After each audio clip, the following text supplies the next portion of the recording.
Tonight's special edition of Grappler's Keep, the Fiendish Stockade, is brought to you once again by Diet Water. Sit back, relax, enjoy the show.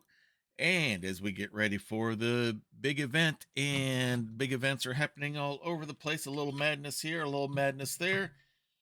You won't find any madness here. What you'll find here is great wrestling and also great drinks to help take care of your hydration needs. And the best way to do that is with that one product that has all of that great water taste, but none of those dreaded water calories. The one, the only Diet Water.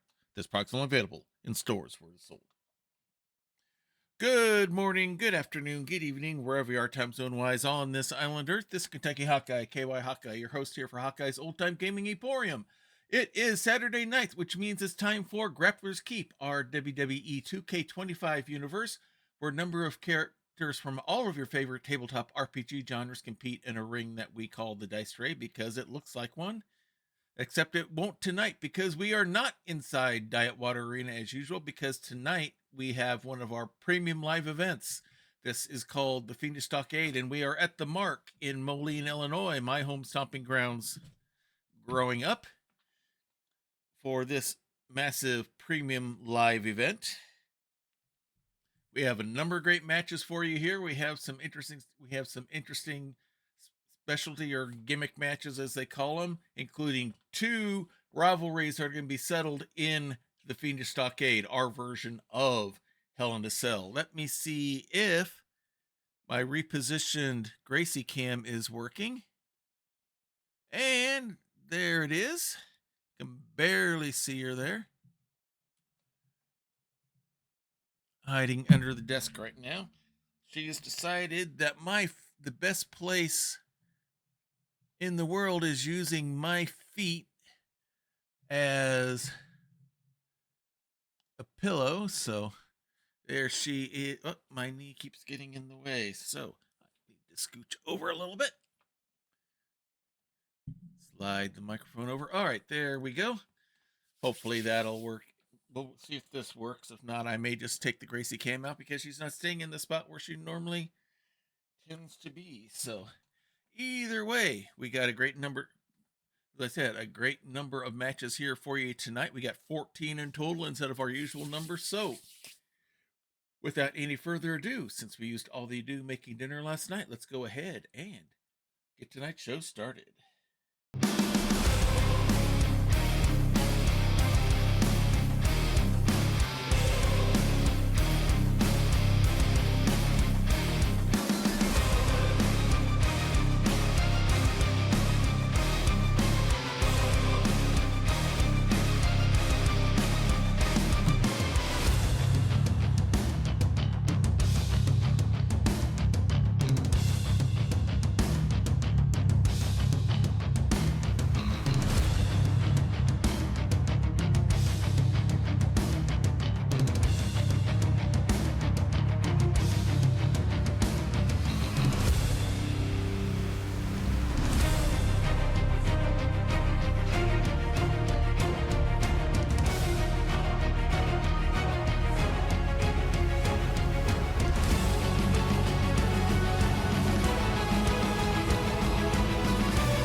The Fiendish Stockade awaits. Welcome to Grappler's Keep. All right, let's get things started, get things caught up with the news. In news from our last show, winning a match wasn't enough for Goldie Boone as she chased down Chastity York and continued to attack her. The ruthless assaults have fans concerned about how much further the superstar will take things in their rivalry. Doxel Rusevin took complete advantage of the no disqualifications of the match by entering the ring and attacking Miney. Despite illegal but dishonest action, Miney is likely to find an opportunity to get even for the attack. Feline Locke came to ringside while brooding as she watched her rival's match. She made her move after the match ended, attacking Neil Caillo to start a brawl between the two superstars. Their hostility may be past the point of no return, both of them wanting to beat each other in fights instead of matches. It looks like the kitty has moved. Let's go ahead and relocate the Gracie cam.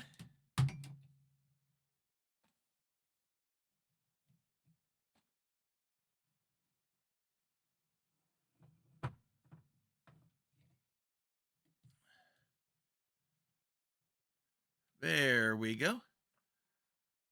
There's the Gracie cam. And a last bit of news, Gelner rampaged through the ring, taking up both Barja and Desiree Bouveau. After their match, the rivals' wild ferocity saw both superstars as targets in a reckless attack intended to take out her rival. And that's the news from our last show. Here's our card for tonight.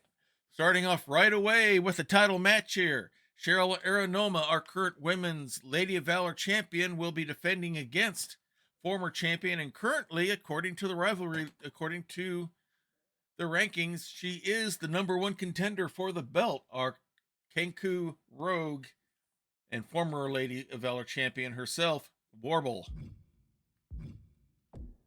In our second match, Varja and Gelna finally have it out once and for all. They are going to be in the Fiendish Stockade.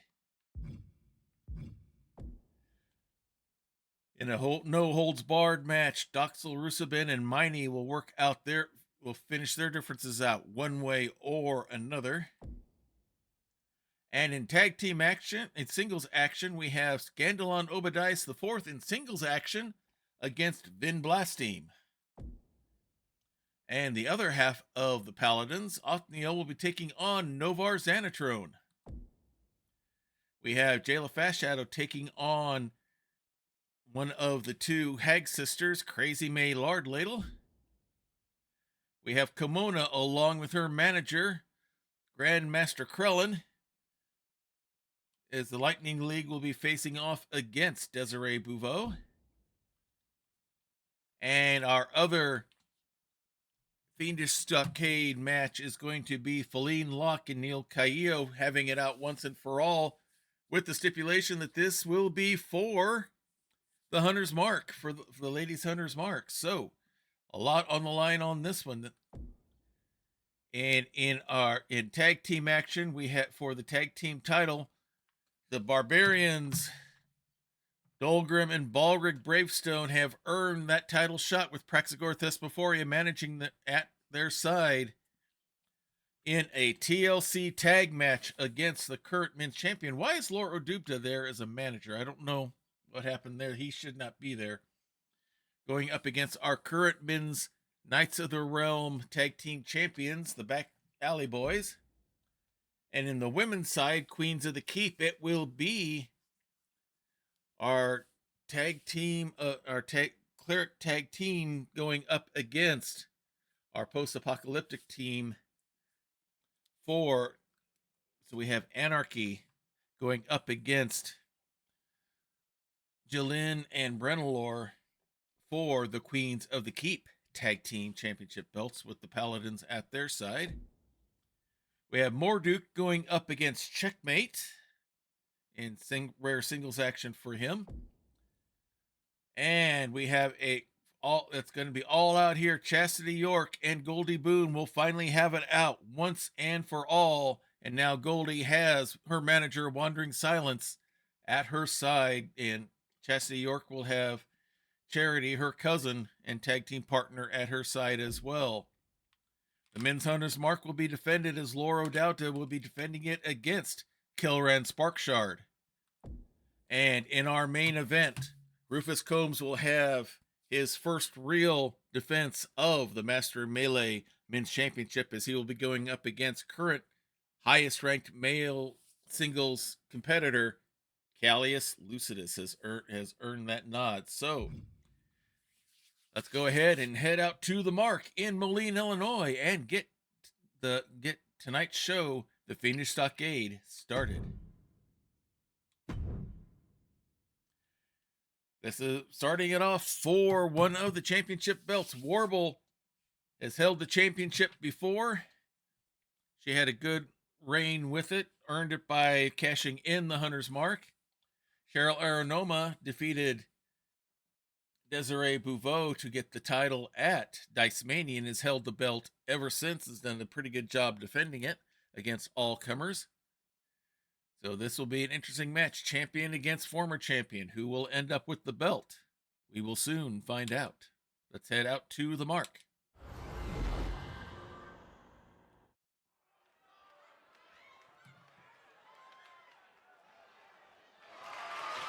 The following contest is scheduled for one fall and is for the WCCW All-Star Tag Team Championship. No, it's not.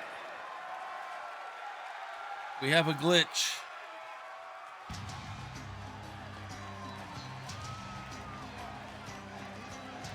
Coming out first is our Kenku Rogue. Trusts nobody but herself. Fights better outside the ring than inside. No trust is earned or given. Former Lady of Valor Women's Champion, she is Warble.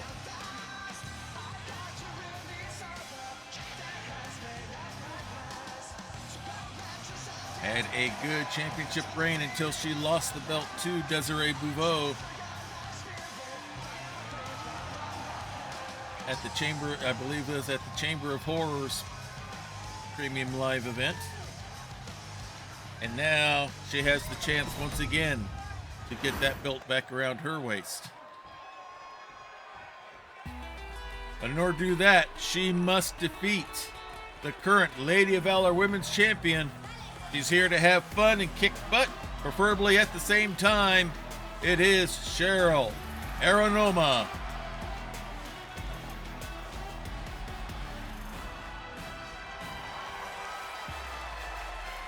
Has done a great job defending the belt. Has taken on many comers at PLEs and at least one cash-in of the Hunter's Mark, and has succeeded every time, has even survived cash-in of the Bag of Holding. Now, can she survive the previous champion coming to get back the belt that they both treasured? There's the belt that we're talking about here tonight. It is the Lady of Valor Women's Championship. Let's head back to the ring for further introductions. Introducing the challenger from Avalon, Warble.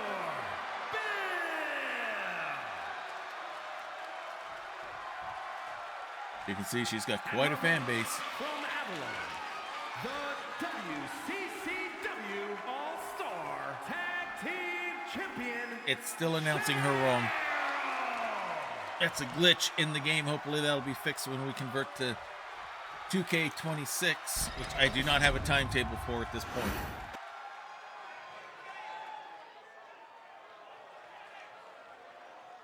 Showing the belt to everyone. Holding it up for all to see. And Warble is set and ready to go. Cheryl's all game face. There's the bell, and here we go. And Warble comes charging right in with a big clothesline. Drop kick to the back. Warble's going right after her. Big stomp on the hand. Kick to the side. Waiting for Cheryl to get to her feet. Warble's going to go up top. Hits the Kenku flip. Taking her down. Hit here early, and now she's going for the ground and pound, which is as much more Cheryl's game than hers, but not afraid to go after it. And big kick in the back again. Pulls her up, and now it's got the head scissors locked in. Cheryl's able to roll out of it. Gets back up to her feet, walks right into a kick. And now a big slap across the face, and Cheryl's going right after her. Several strikes and chops, and now Warble gets some in. They're going back and forth.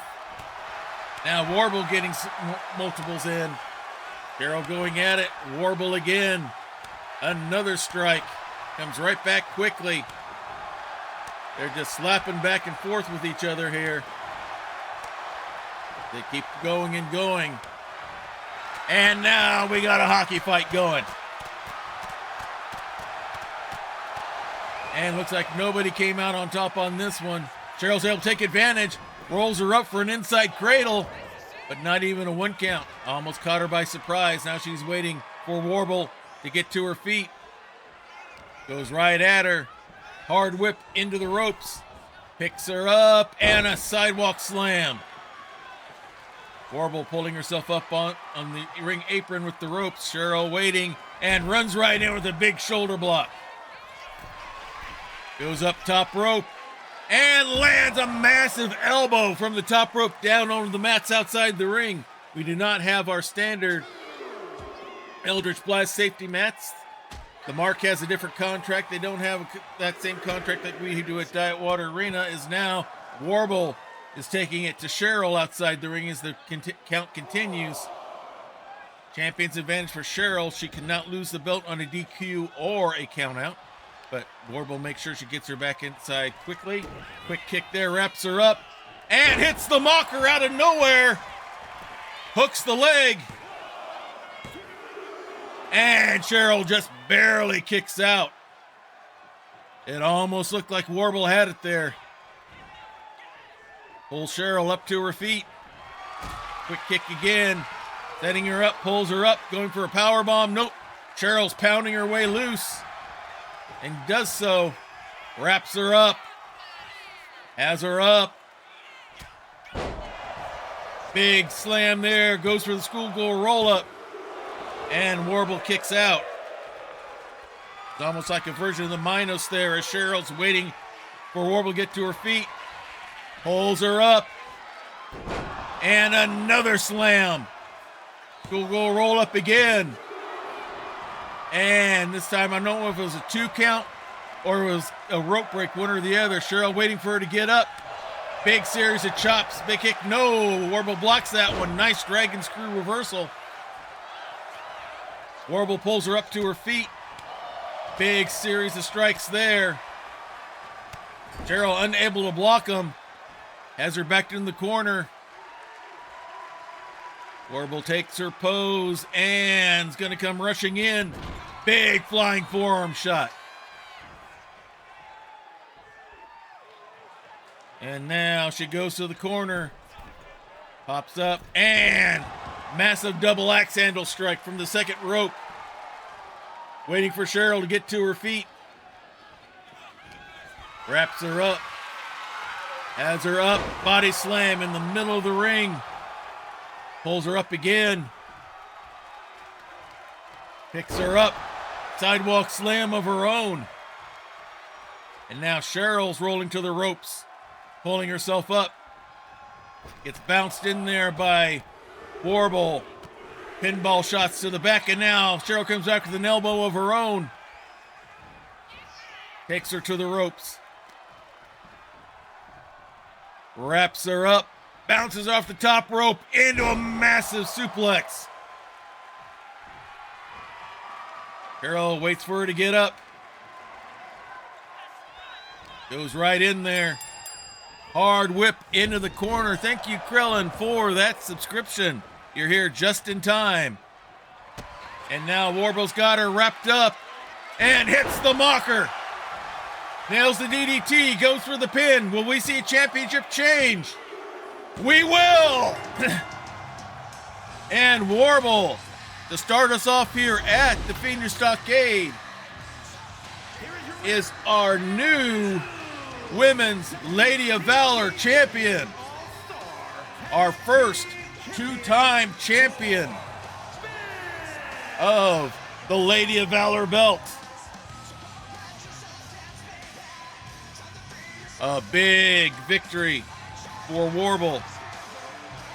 A long, successful title reign for Cheryl Aranoma, unfortunately for her, comes to an end tonight.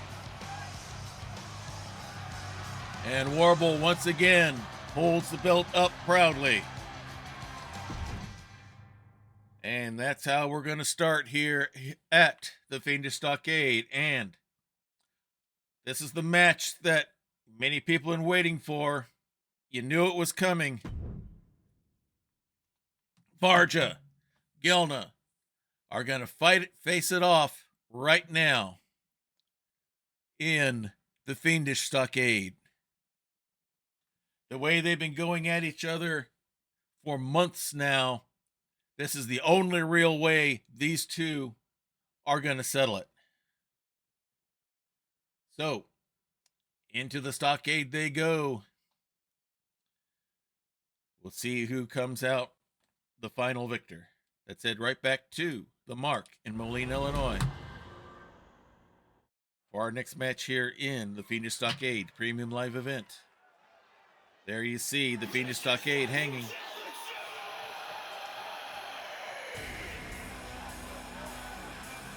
And coming out first, it is Varja.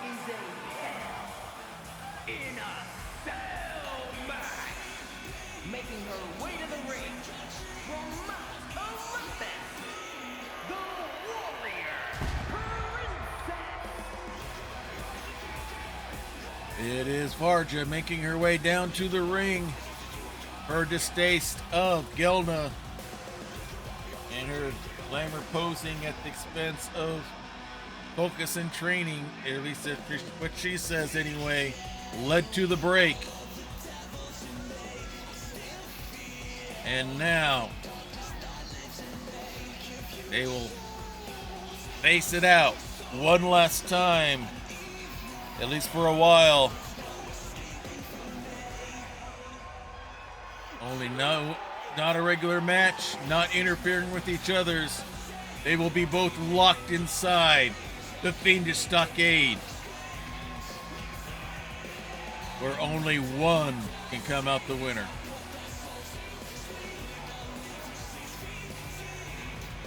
Varja says she's been looking forward to this, that she can't wait to be locked in the cage and finish Gelna off once and for all.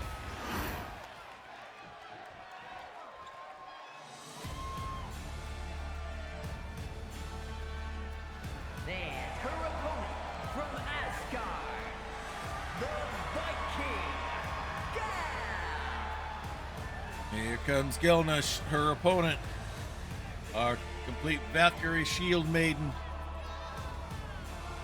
has shown that she's more than just a glamour gal. She can fight and hang and do it out in the ring with anyone out there, including Varja. But regular matches are just that, a regular match. Being locked in the Fiendish Stockade, everything changes, including the wrestlers when they finally come out. Varja set, ready to go. Gelna looks relaxed and ready. There's the bell, and here we go. And Gelna goes right after Varja, no hesitation, scoops her up, big over the shoulder drop. Comes right back after another big forearm shot. Walks right into a quick kick, and now Varja's back up on top.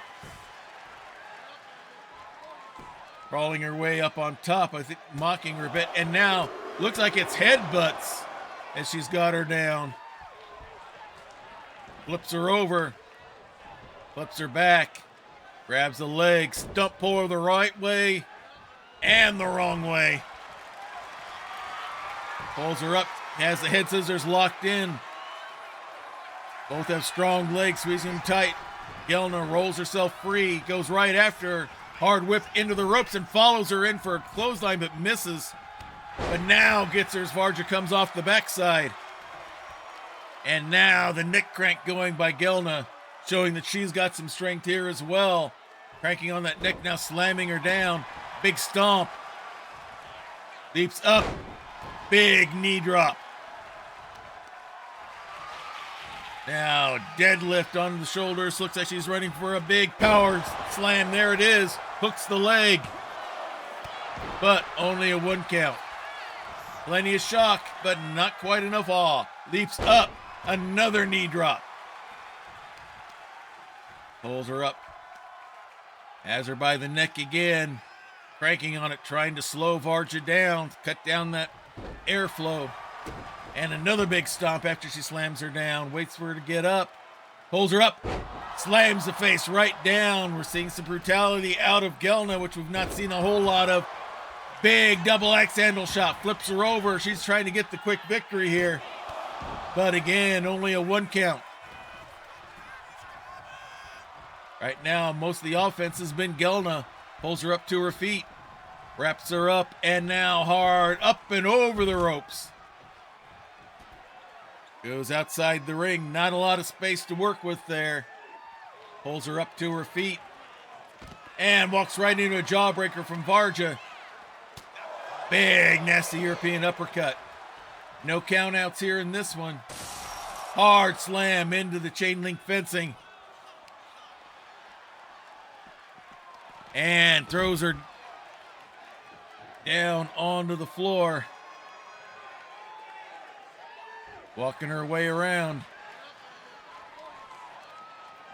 Now Gelna's back up to her feet. And they meet. And a nasty uppercut of her own from Gelna. Spins her around. And throws her hard into the fencing. Picks her up, throws her into it again. And now Varja strikes back. Goes for it and misses. Now gets back up in the ring. Gelna follows. And Gelna has her from behind. Big forearm shot there. Hard whip into the ropes. Misses with the shot there. And now Varja gets the shot in. Picks her up. Has her up in the electric chair. And face plants her straight down.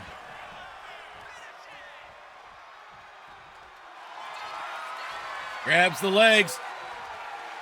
Has her locked in. She's going for the Trojan horse. Trying to get the submission. Nice reversal from Gelna. They've trained together a lot before all this, so probably knew how to get out.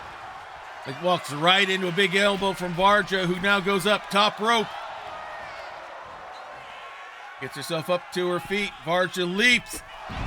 Missile drop kick from the top rope. Big stomp. Has her down for the pin. And it's over. Great start to the match for Gelna, but time worked against her. Maybe she did too much too quickly and didn't have enough to finish it, whereas Varja did. And this behind her, who knows who she plans to target next.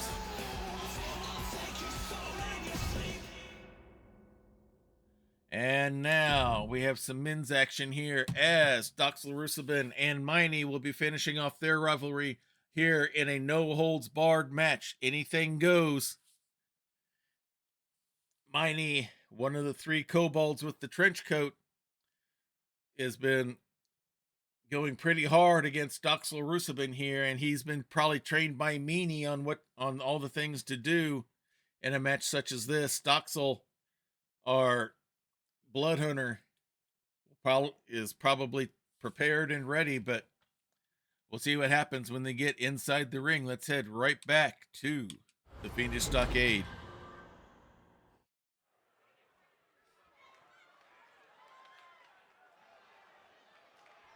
You don't want none. And coming out first, our Tiefling Blood Hunter, Contest is a no Doxel Rusabin. hard match. Making his way to the ring, representing the Alliance from Avalon, weighing in at 236 pounds.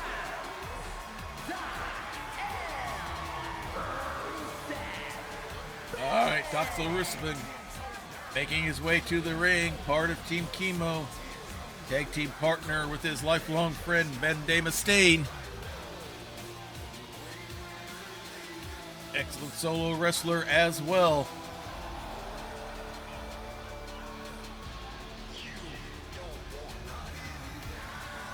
As he is set and getting ready to go. Ready to put this kobold behind him one way or another. But you got to keep your eye out. The kobolds are sneaky as all get out, and he knows it. We'll see how well he does.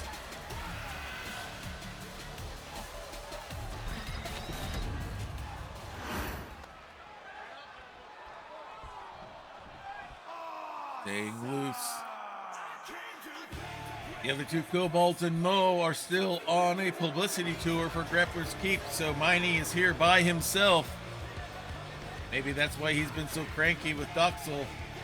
His friends aren't here. Representing the Brood from Avalon, weighing in at 150 pounds, Minor E.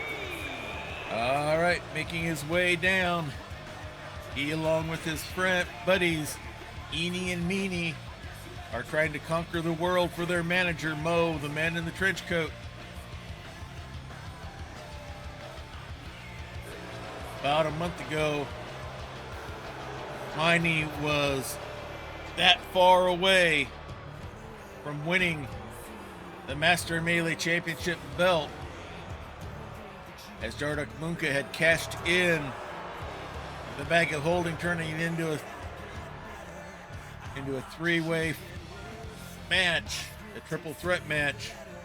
And Miney was like, had no bar down for a 2.99999 count, but just didn't get the 3. Doxel set ready to go, as is Miney. There's the bell, and here we go. And Miney runs right in, but the quicker strike is from Doxel, gets it in, and pops him up for a neck breaker, going right for a quick pin here, thinking he can squash him, but doesn't even get a 1 count. Kick there, that one, second one blocked by Doxel, pulls him up, whip into the corner, drops down, leapfrogs over, leaps again, and nothing happens there, but Doxel catches him. And nice little hip toss there, throwing Miney down, flips him over, big stomp to the back of the head. Pulls the arm out, big stomp right on the shoulder. Mocking Miney to get to his feet, and he slowly does. Doxel ready for him, big series of chops. Picks him up for a belly-to-belly suplex, but Miney goes right for the eyes, and now quick monkey flip over. Holds him down for the pin. Gets a 2 count, no more. Shotgun drop kick, caught him by surprise, big stomp. As Miney's putting some moves together here. Slams the arm down, flips him over, measures him out, and another basement drop kick this time. Doxel trying to get to his feet in the corner. Miney goes for a stomp, but Doxel gets the strike in first. Quick kick there, wraps him up, has him by one hand, right into a neck breaker. Grabs the arm, slams it down hard onto the mat. Springboard moonsault. Hooks the leg for the pin. But only a 2 count. Miney rolls over to get to his feet. Big kick by Doxel. And now a big chop. And now we've got a chop fight here. Miney blocks that one, gets the second one. Nope, it's blocked by Doxel, who gets 2 in.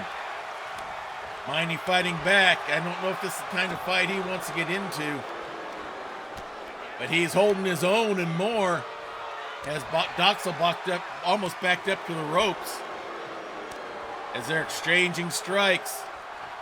Doxel blocks it one, and a big spin kick catches Doxel by surprise. That's why you gotta be careful of the kobolds. And just as quickly, Doxel shoulder blocks him off the ring apron, blocking whatever Miney had planned. And now leaps over.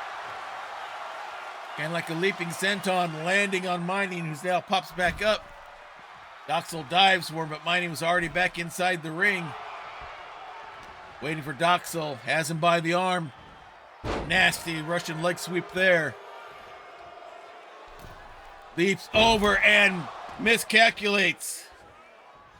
Going for a big splash there, but missed. Doxel takes advantage, whips him into the ropes. Whips him into a quick suplex there. Flips him over. Goes to the ropes. And a double axe handle shot. Now he's going outside the ring here. That changes his mind. Comes back in. As Miney gets to his feet before he can. A big strike there. Wraps him up. Hard whip into the corner. Bounces him in their face first. Has him by the leg. And drops right on that knee. You got to wonder if that's he's trying to set him up for the Blood Hunter with that. Has him by the legs. Alley-oops him out. Pulls him up to his feet. Has him by the back of the head. No, Miney elbowing his way loose. Gets himself free. And now whip into the corner. Goes right in with a drop. Was it a drop kick or enziguri? Couldn't tell from the angle. Alley-oops him out either way. Goes outside the ring and Miney's no holds barred. He's going to the toy box and getting himself a table. I think he wants to set a reservation for two. Doxel up on his feet. Big strike there by Miney. Wraps him up. Hits him with the swirling Eddie. But only a 2 count. Grabs the table. Sets it up. Doxel up to his feet before he can set it down. Shot to the back and now whips him into the corner. And now Doxel gets the table ready. Big forearm strike there. Bounces him in there again. Shot to the back. Doxel prepares himself up. Dares him to come after him.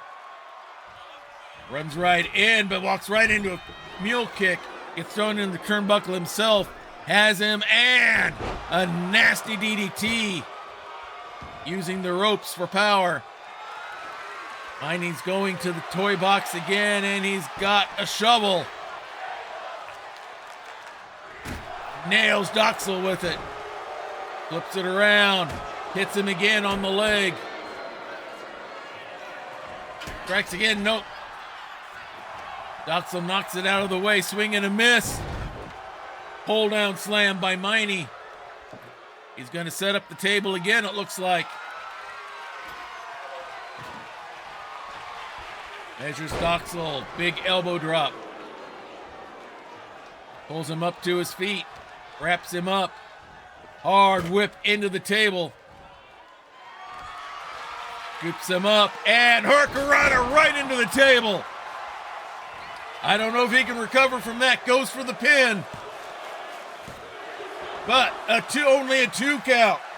A lot of shock, but not enough awe. Leaps over for the splash and misses again. Doxel to his feet, rolls him over. Trying for the pin, but only a 2 count. Hard whip into the ropes. Pops him up. Looks like he's going to go for the demon drop. Nails it. Holds him down for the pin. And it's over. Miney had several opportunities, but could not complete. And the victory goes to Doxel Rusabin.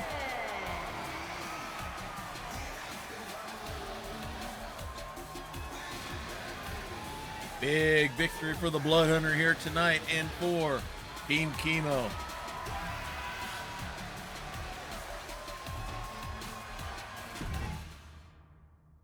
All right, next.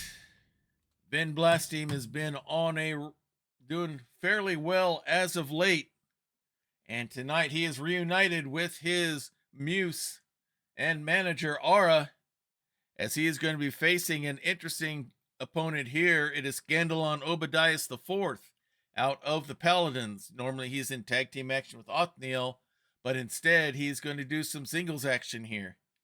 So this is going to get very interesting. So let's prepare up and head back to the Fiendish Stockade.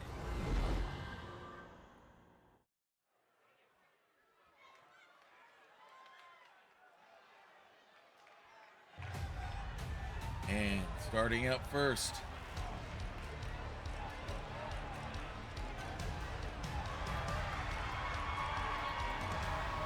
following contest is scheduled Aura for one at his side. making his way to the ring from Avalon, weighing in at 365 pounds, the Goliath. Our heavy metal bard, he's a Goliath. He's normally a bard and not a warrior, but he is trying to make himself a warrior here within Grappler's Keep.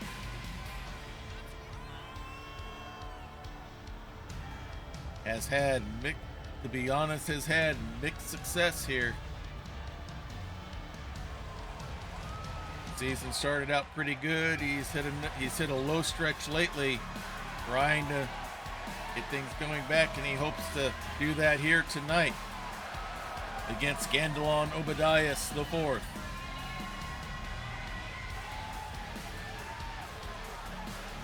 He has his muse Aura at his side again, looking for all the help and inspiration he can get, because he will need it, as he is going to be up against a very formidable opponent.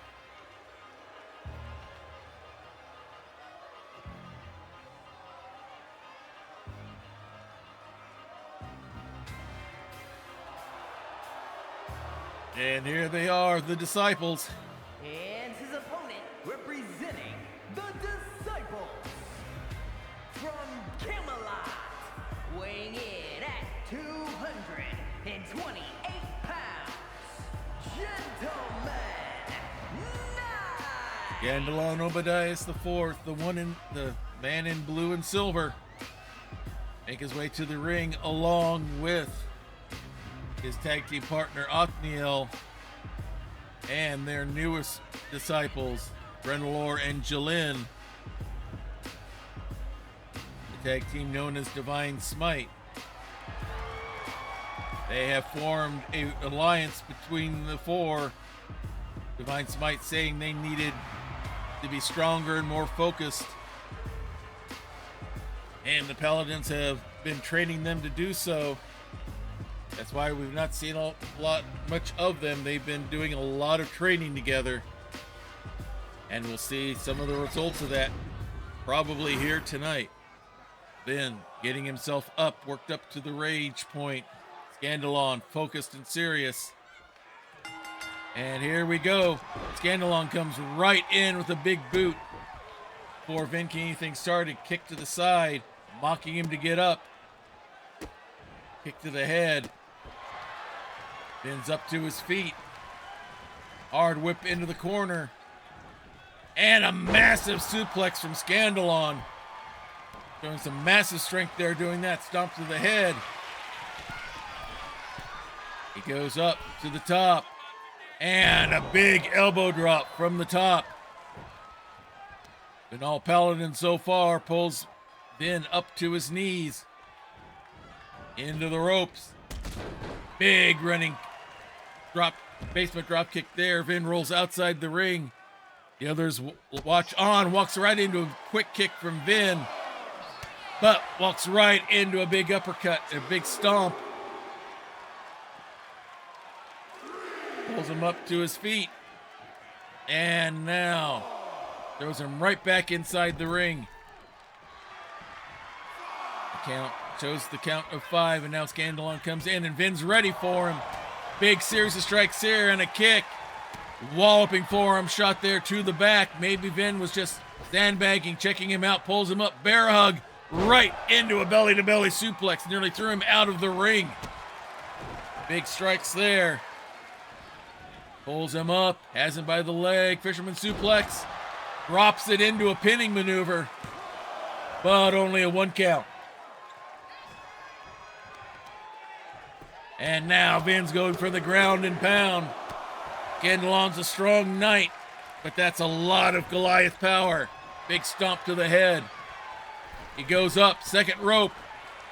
Waiting for Scandalon to get to his feet. Double axe handle before Scandalon can re-maneuver here. Works his way over, and now Jalen is interfering.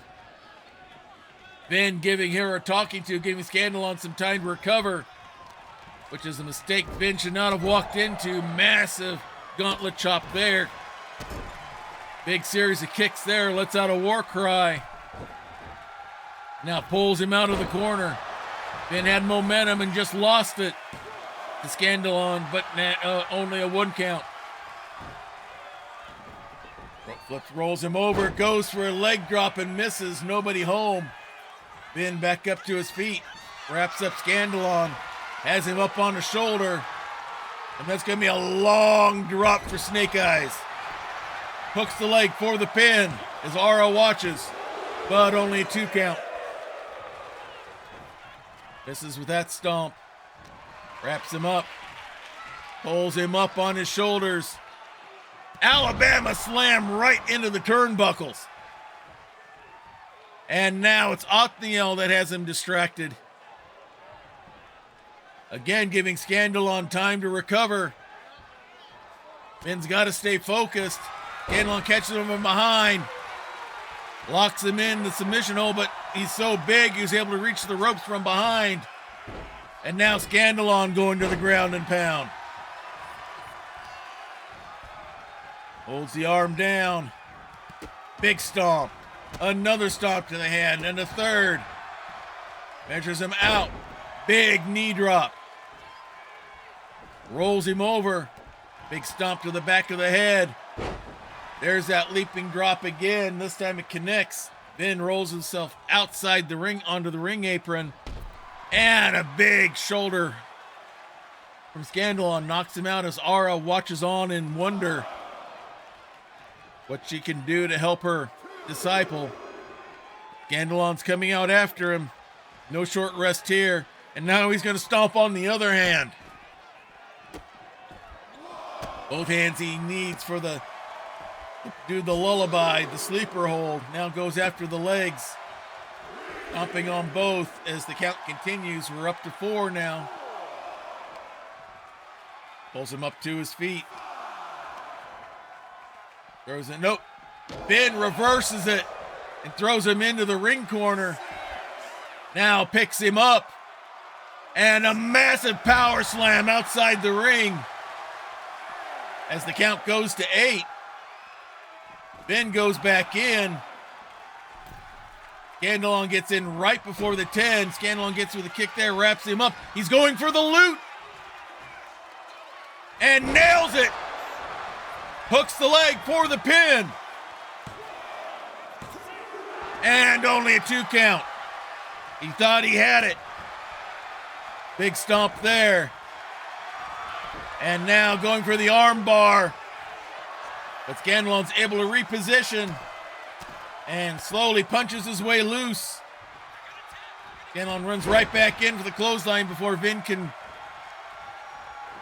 replan. And now he's going to lock. He's trying to cast the sleep spell on Vin. They both use the same finisher.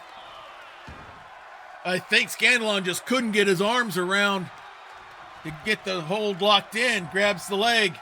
Elbow drop right on the knee. And now going for the straight pin. And it's over. Vin had multiple chances. Let himself get distracted by the disciples. And the victory goes to Scandalon Obadias the Fourth. A big win here as the disciples have returned. Big victory there for Scandalon. 2 times he was almost taken out as Ara watches on and wonders what she can do for her disciple of her own. And now from one disciple to the other, as Novar Xanatron, our former Master of Melee Men's Champion, will be going up against Othniel out of the disciples. We'll see what happens here in this one. Can the disciples go 2 for 2 tonight? Let's head right back to the arena and see.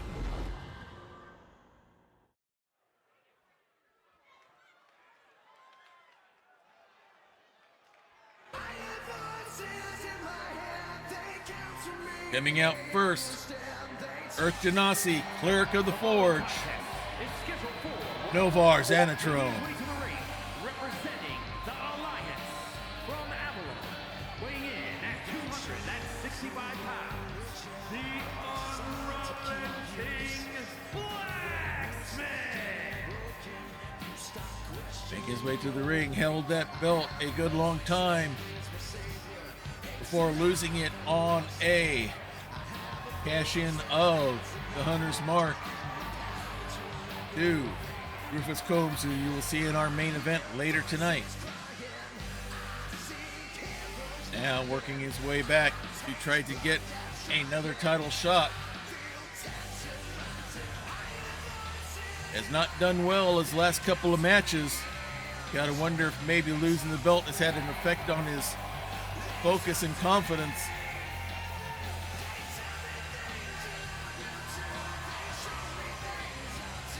It looks like, at least for tonight, looks like that focus is back on his face.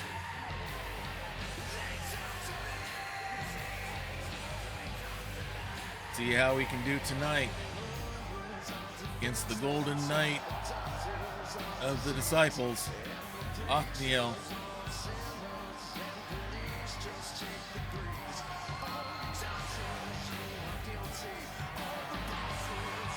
Still has his fan base out there. Now his focus is to help his faction, Team Chemo, and to get his belt back. Get it back for the faction, one or the other. And now coming out next, the ladies have stayed behind.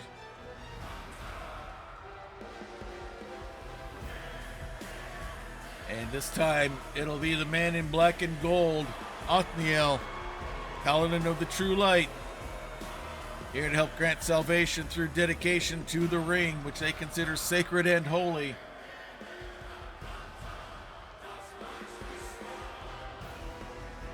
They are the Paladins. And his opponent, accompanied by Gentlemen Knights, representing the Disciples from Camelot, weighing in at 228 pounds, the Great Golden Knights.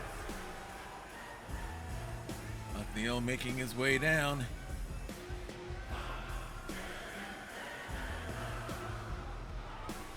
The focus of these two in the ring is legendary. And along with the help of Divine Smite, they've been able to show they can help break the concentration of others, like we saw with Ben Blasteme in the last match.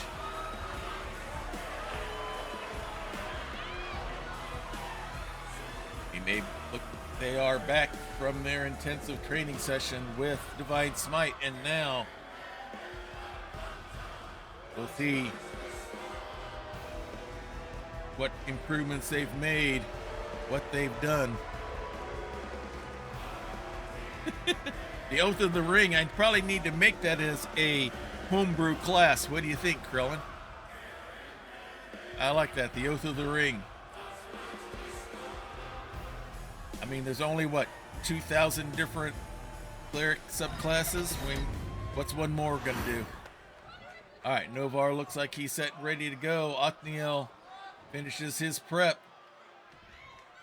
There's the bell, and here we go. And Othniel comes right charging in. Novar fights back, and now we're collar elbow hook up in the center of the ring. And Othniel pushes him off. They hook up again. And now has him in the wrist lock. Novar trying to reverse it, get himself loose. Now jerks on the arm, cranking on that wrist. Novar trying to get loose, unable to reverse the pressure. Now he does, and now hammerlock onto Othniel, cranking on that arm and elbow. You can see the pain Othniel's in on his face. And now a leg trip there. Big stomp. And now he's going right to the ground and pound. The knight versus the person who makes his armor, so to speak. The blacksmith and the knight, and a running knee shot from Novar. Goes to the ropes. Leaping elbow drop. Grabs the arm. Holds it down. Big stomp. Another stomp. A third one just to be sure. Yeah, it's probably got to be something like that. Kind of like a monk. Only kind of like a paladin monk. Elbow drop from the top rope. By Novar, measures him out. Another knee drop. Pulls him up. And retaliation shot. Othniel gets rid of the shot. Springboard body press from the second rope, and he's going right for a pin maneuver. But only a 2. Big forearm strike there. Pulls him up to his feet. Hard whip into the corner. Novar elbows his way loose. Wraps him up. And exploder suplex towards the corner.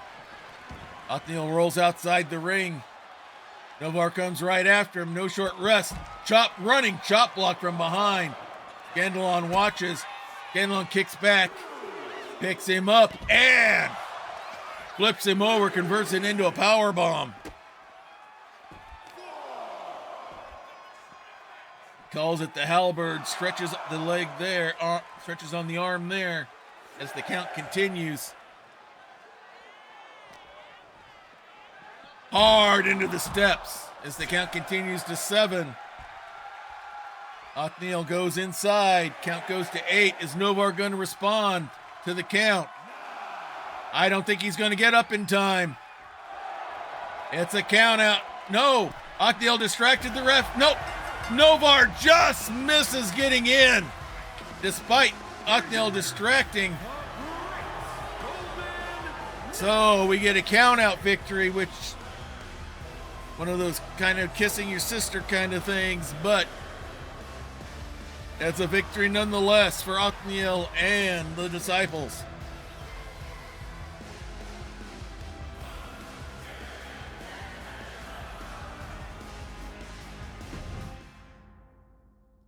All right, now we go back to singles women's action here as Jayla Fast Shadow, who's been seeing a lot of action as of late, is going to have an interesting matchup here. She'll be going up against just one of the Hag sisters. This case, Crazy May Lardladle will be the one she'll be facing in the ring. Crazy May is usually in tag team action, but don't let that fool you. We have seen her in singles matches before, and she can be quite the formidable talent in there. So let's head right back to the Fiendish Stockade.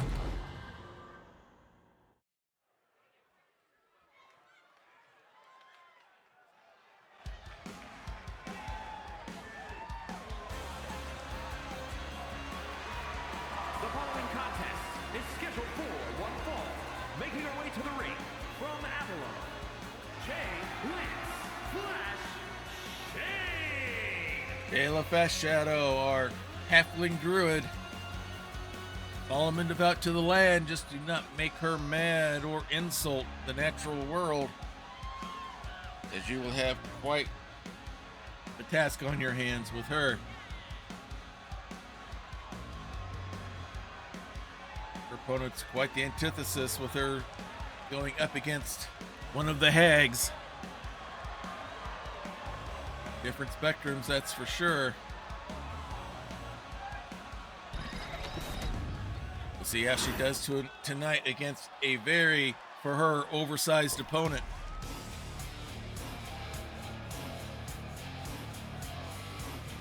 And her opponent, representing the Bad Girls from Avalon, Crazy May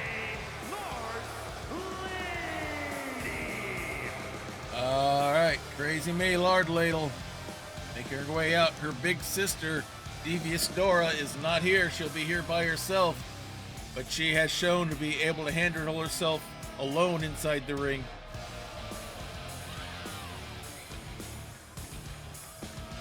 I don't think these two have ever faced each other in solo action before, so this will be a fun one to see.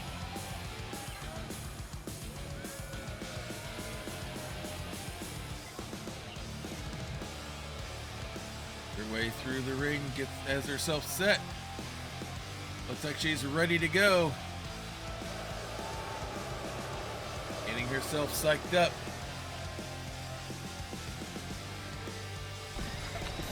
That she may be missing her sister, but look like she's ready otherwise. Jayla is set. Crazy May looks calm at the moment, but looks like they're ready to go. There's the bell, and here we go. Crazy May comes right out with a quick kick. They hook up in the center of the ring. And it's Jayla pushing Crazy May into the corner. That halfling strength gets a clean separation, and now she goes right back in with another chop, pulls her out, throws her hard into the turnbuckle, pulls her out, goes up, second rope, right into a DDT, and she's going to go right for a quick pin. A little bit of shock, but not much awe with it. Thought she could take advantage of the situation. Big stomp there. Pulls her up, and now just doing the full face stretch there. Springboard into a Superman punch. Or probably Supergirl punch in her case, or it would be Power Woman, one or the other. And stomp a second. Now grabs the arm, doing the shoulder pull. Now she's going to go up, top rope. Waiting for Crazy May to get to her feet. Launches, missile drop kick. And now she'll go for another pin attempt. Again, only a 1 count. Big kick to the back. Work goes outside the ring apron, waits for her to get to her feet. Springboards up. Drop kick misses. Crazy May saw it coming. Knocks her down, goes right for a schoolgirl roll up. Only gets a 2 count. Jayla flips it over. And Crazy May kicks out. Big chop there by Jayla, and a shot to the back of the head. Now an elbow drop, and now just pounding away on the knee. Trying to take that vertical base away from Crazy May. And the lights have gone out.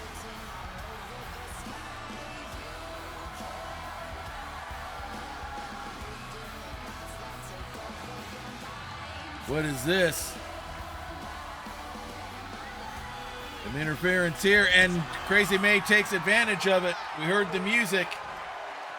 Flips her down, and now she's going to try to cast her to the Fey realm. She's got the sleeper nut locked in. Tries to elbow her way free. Hard whip into the ropes. Drop kick catches her right off of it.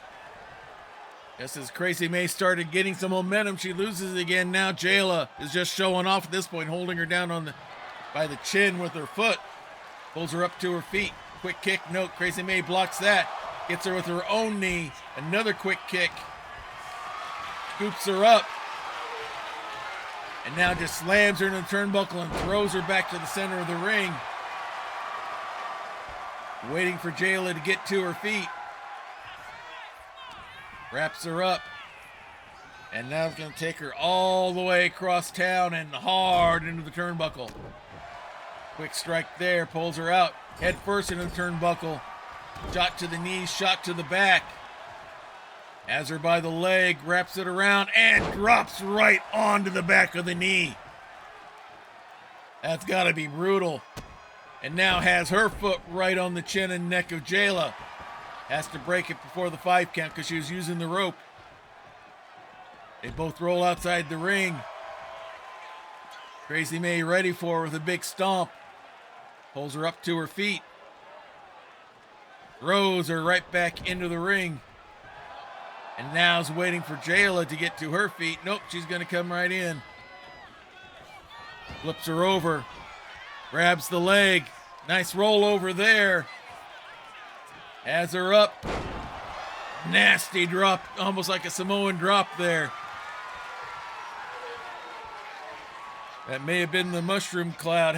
Waits for her to get up. And now she's going to try to put her back into the Fey realm. She's got her down. It locked in tight. Jayla trying to get free. And she taps out. And the victory goes to, in a rare submission victory, Crazy May Lard Ladle.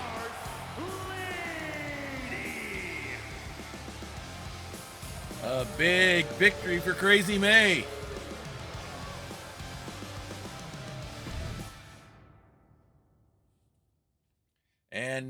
we have women's action here as Desiree Bouveau will be taking on Kimona, who is here with her manager, Grandmaster Krellin.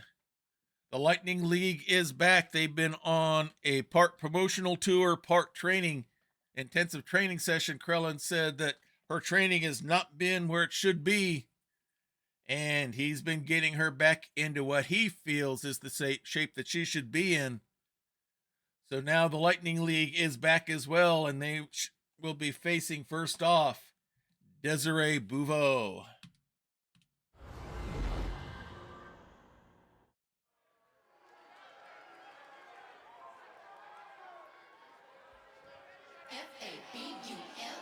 All right, coming out first, the belle of every ball, singer, dancer, performer of stage and ring, it's Desiree Bouveau. Making her way to the ring from Baton Rouge, Louisiana. Beautiful DBS Bravo. Making her way down to the ring, former Lady Valor champion for all of about 4 weeks, or was it 6 weeks, when she lost it to Cheryl Aronoma at Dice Mania. Looking for a shot to get it back. She's been doing pretty well as of late, but she's going to have a formidable opponent here, and she'll be not only facing Kimona, but at Kimona's side is the leader and founder of the Lightning League himself, Grandmaster Krellin.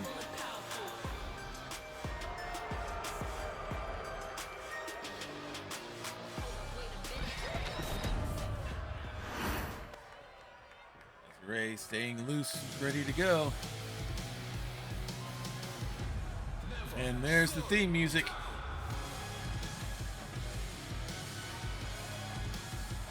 The crowd hears it, they know who's coming.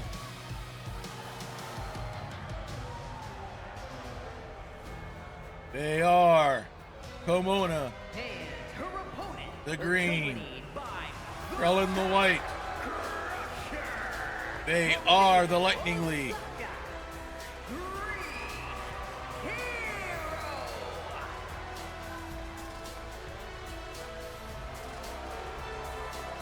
Mona started out well, started going through a bad stretch. Was having some difficulties, so she called in the one person who she knew would be by her side. The man who first trained her when she was recruited for the Lightning League. Grandmaster Krellin. Desiree is set, as is Kimona. And here we go. Kimona comes right in there. Quick kick, and now collar lockup, wraps around, has the waist lock going. Squeezing down and trying to squeeze the air out of Desiree early to slow her down. Now rolls her over into a pinning combination. Not even a 1 count, but gets the message across. A couple of big stomps there, and a leaping elbow drop. Rolls her over. Pulls her up, knee to the jaw. Mocks her to get up. And now goes right back after. Collar elbow hookup. And now Desiree pushes her over, spins around into a Hurricane Rana. Desiree grabs the arm, slams it down hard onto the mat, pulls her up, and now doing a horizontal facial stretch. Big stomp there. Big knee to the back. Kimona rolls outside the ring, but there's Desiree waiting for her. Big stomp. Pulls her up to her feet and throws her right back in. Big stomp. Pulls her up, quick kick there, big chop there. Has her from behind, forearm to the back, and it's all Desiree right now. Page turn from behind. Goes up, second rope. leaps for the body splash, but nobody there. Kimono rolled out of the way, and a big series of forearm shots. And we're seeing some rage on the face, which we didn't see that often in the past on Kimono. Oh, but walks right into a big uppercut. Gets thrown into the ropes, hits the ref. But Desiree takes it, goes right back in there. And powers her way out again. That power and grace that Krellin's been trying to get back into her has her up. Shoulder breaker down onto the mat. Power and grace is the theme. Krellin's been teaching it into her. Big knee drop there. Flips her over. Big stomp to the back of the head. Desiree back up with a slap and a kick. Big series of blows. Nice little hip toss there. Caught her by surprise. And now Krellin's up on the ring apron, shouting out instructions to Kimona as Desiree continues to stomp. Kimona's right back up. Big strike there. Has her set up. Inverted neck breaker there. And now, good old-fashioned cross faces, throws her down. She's going up top. Waiting for her to get to her feet. Misses with the drop kick. Miscalculates. Desiree takes advantage, gets a strike in. And now Kimona gets one in.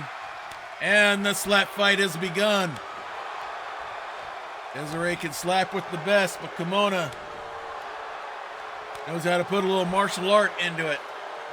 Big chop there. And now they're just going back and forth. Nope, she blocks that. Desiree blocks that one, gets two in. Kimona gets in another. Now Desiree again. Kimona blocks, gets one in, two in. And now the hockey fight begins. Punching hard. Nobody got the better of that one, looks like. That Desiree now takes advantage, goes for the rollover. Only a 1 count. And hits her with pillow talk. Hits her with the facial. Caught her by surprise, pulls her to the middle of the ring. Goes for the pin. And only a 2 count. As Kimona kicks out. Pulls her up to her feet.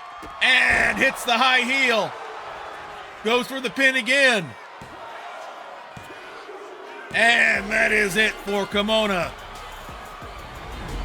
And the victory goes to Desiree Bouveau. Maybe a little ring rest there for Kimona. As Grandmaster Krellin watches on.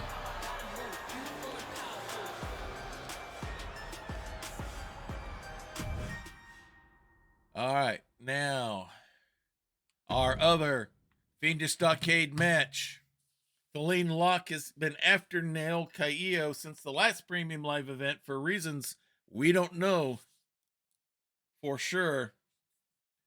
But Neil has not been able to do much defending of the Hunter's Mark because of all the interference going on from our super frozen superhero, Moline Locke. So Neil has to defend the belt, so the belt is being defended tonight, and it'll be against Feline inside the Fiendish Stockade. Yeah, gonna have to work on some stamina for Kimona. I'm sure with your training, she will do better. I think it may have just been some ring rust there. You guys have been busy doing promotional tours as well as intense training, so she may have just had a little bit of ring rust going. So let's head to the Fiendish Stockade once again.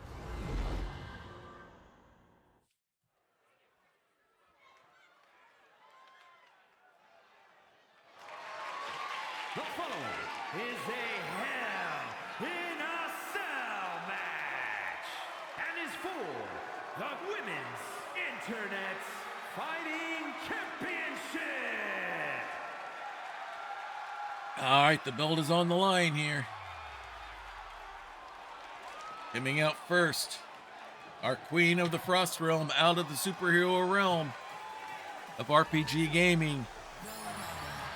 It is Moline Locke.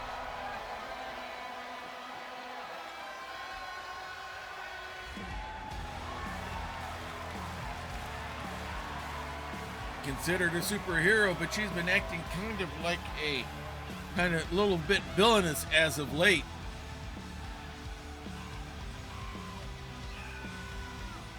She makes herself way into the ring.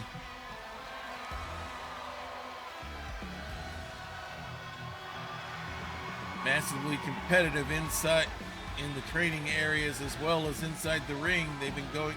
She went after Neol, almost cost Neol getting the Hunter's mark.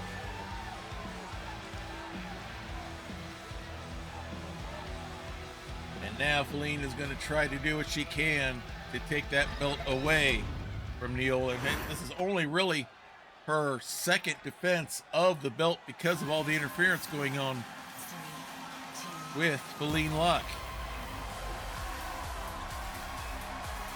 Out of the science fiction realm, it's Neol Caillo.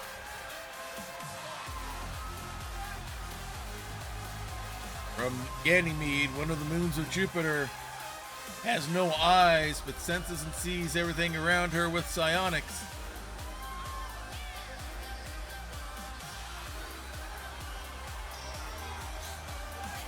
Be interesting to see how well her psionics work when she's inside the Fiendish Stockade. Says, well, she can't see it like we do, so it doesn't bring her fear, but will it interfere? Hard to say. We'll find out once the match starts.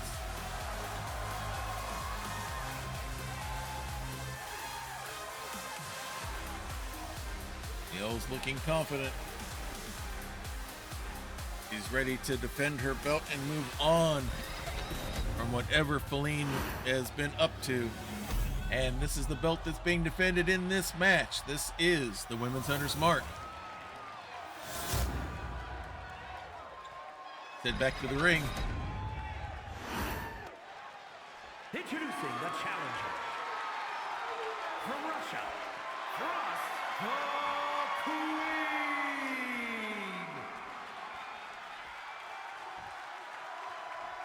And her opponent, from out of this world, the Women's Internet Fighting Champion, Neol Neol Caillo holding the belt proudly. She won this belt at our last Premium Live event. She's hoping to hang on to it in this one. She hands the belt over. Looks it over, approving it. Now we're set and ready to go. The Fiendish Stockade being lowered down. Both ladies are ready. There's the belt, and here we go. Feline goes for a body splash. Neol gets out of the way. But now Feline picks her up and reverses the power bomb. Has a roll up now. Feline reverses it. Neol flips it back over, and now Feline kicks out of it. And now a big series of kicks and a standing drop kick from Neol. Big kick to the back. She's going right after Feline here. Grabs the leg. Stomp right to the back of the hamstring. Flips over. Flying senton over the top rope. Mocking her to get to her feet. Goes right at her. Veal throw across the ring. Pulls her up. Shotgun drop kick to the back. Neol with the big stomp to the lower back now. Pulls her up into the ropes. And a running kick there. Big strike there by Neol once again, and hard whip into the ropes. Drops down, leapfrogs over, and walks right into a tornado DDT. Now, Feline comes out striking, scoops her up, but nope. Neol elbows her way loose. Singularly focused here, snapmare down, and a shotgun drop kick to the head this time. She's going up top. Big body splash from the top rope. Hooks the leg. And only a 2 count. Big kick there. She's going to go up top again. Flips over. Goes for the Jupiter bomb and misses. Feline rolls out of the way. Rubs her face on the mat, and now an elbow drop to the back. High risk, but no reward there. Elbow drop, and now another running elbow from Neil. Gets back up. They both go for drop kicks, and I think they both missed. Big strike there from Neil. Wraps her from behind. Flips her over. And kind of bulldog drop there. Leaping, spinning splash there. A little falling star, she calls it. Waits for her to get up. Wraps her up. Now Feline elbows her way free. Pulls her up. Hard whip into the ropes. Big knockdown there. Big forearm strike there. Wraps from behind. Scoops her up. Leg sweep straight down. Now Feline slowly getting some things matched together here. Double axe handle. A second double axe handle. Shoulder blast into the ring. Spins right back up. And a leaping elbow into the corner. Wraps her up. Hits her with the snowball. And Neil is out. And we have a new bearer of the Hunter's Mark. And it is Moline Locke.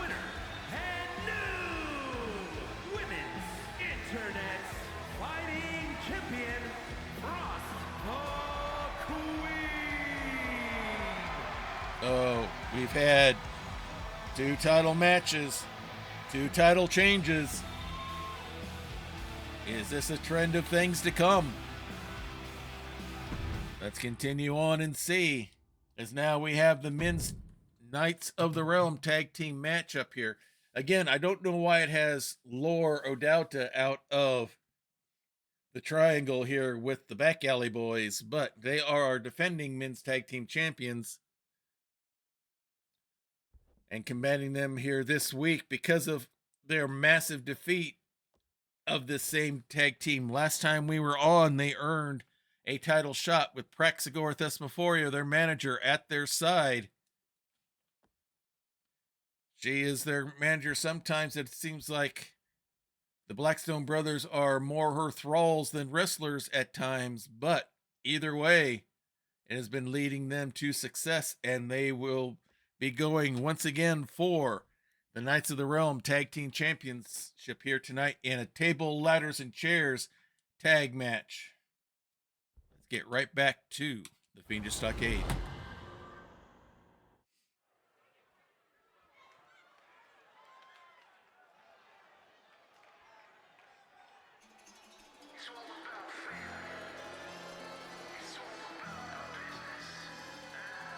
Coming out first, they are the defending Knights of the Realm Tag Team Champions, Ethan Drake, Pierce Lincoln. They are the Back Alley Boys. Tables, ladders, and chairs match. And at a combined weight of 430 pounds, the men's all-star tag team champions, Ethan Drake and the enforcer, Pierce Lincoln, the Hooligans. All right, they are getting themselves set and ready to go. Another title defense for them. We'll see if they can hang on to the belts one more time. They've had a good, successful reign so far. And here come their opponents.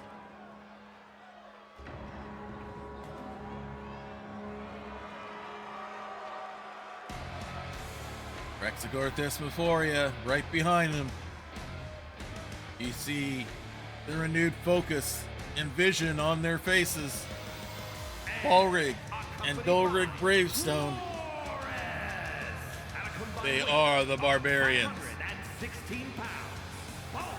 Bravo Stone and Dalton Bravo Stone, the Bludgeon Brothers. There you see Prex calling on whatever spirits she's calling on. Strengthen and empower the Dwarven brothers, Blackstone. She once again lays on hands.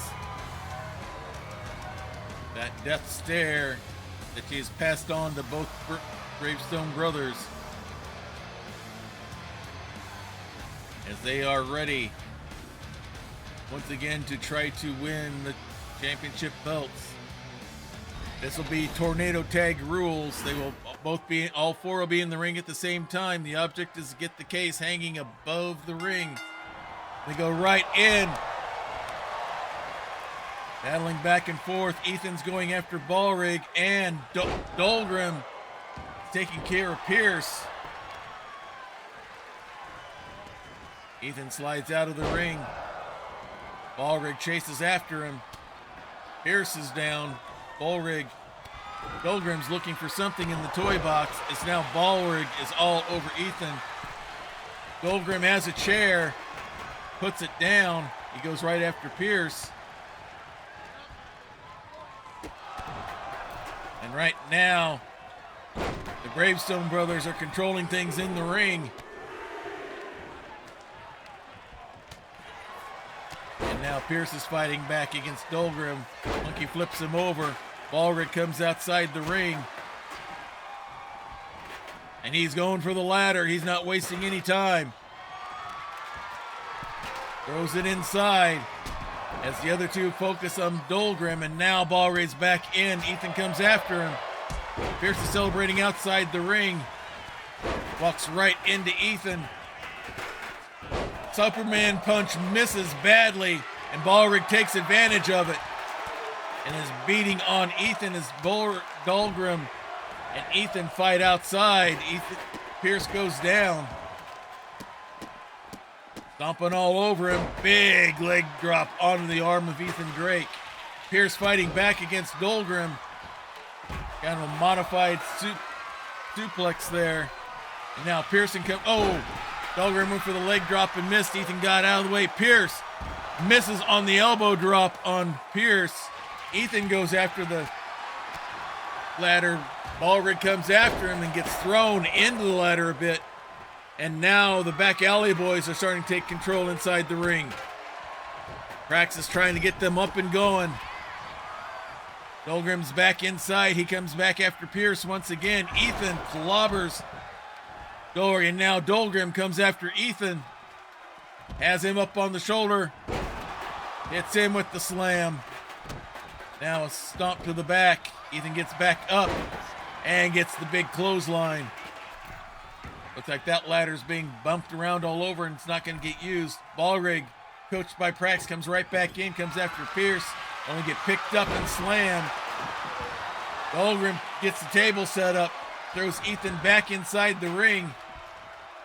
Now comes after Pierce. Dolgrim comes after Ethan. Ethan just seems to have Ballrig's number. Yeah, it does not feel good on a ladder, I can tell you that, Crit Witch.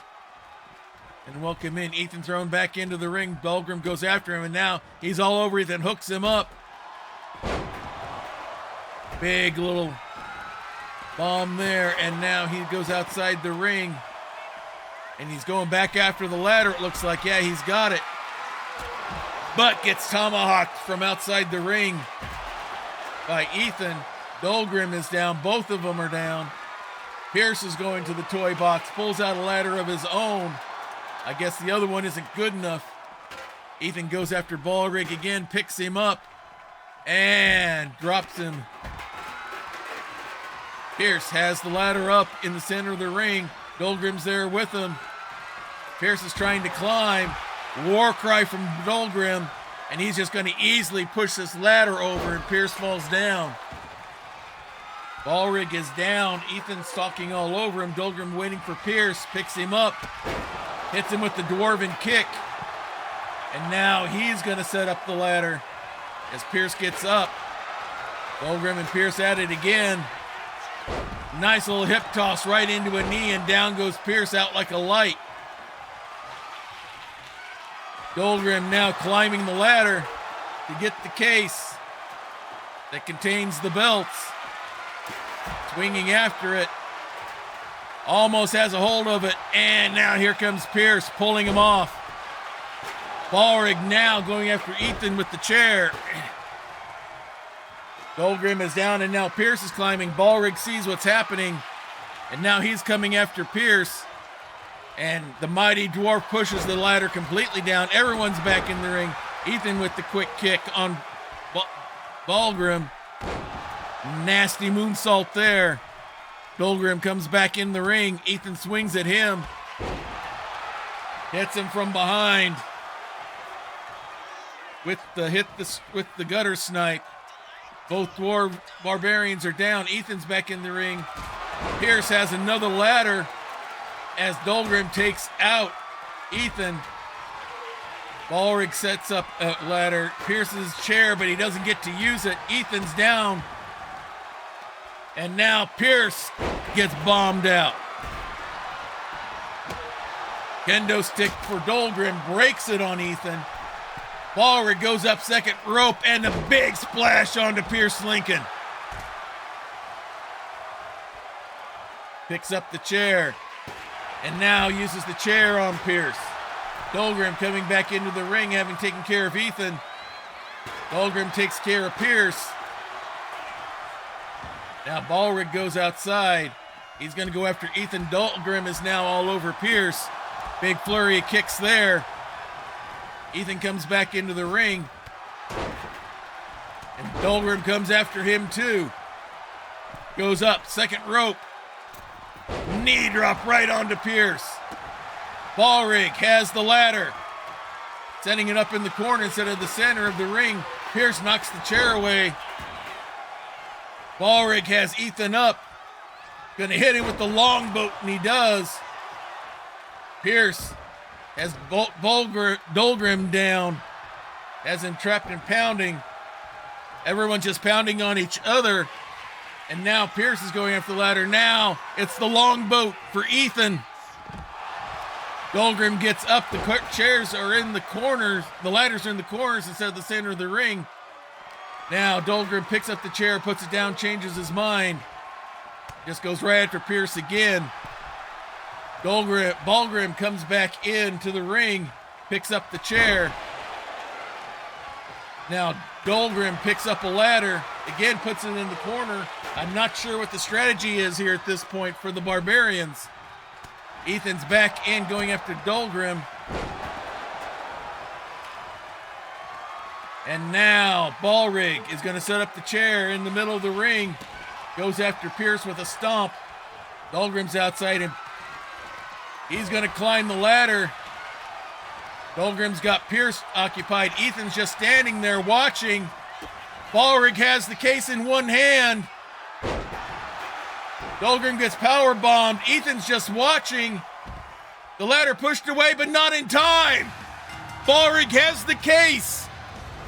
Prax, her training and discipline has worked out as now Ballrig and Dolgrim Bravestone, the Barbarians, are your new Knights of the Realm Tag Team Champions.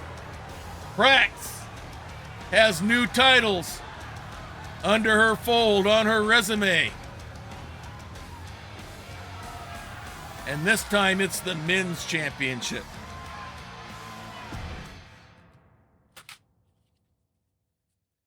And now the Disciples try to go 3 for 3 tonight as both of the Paladins, Sir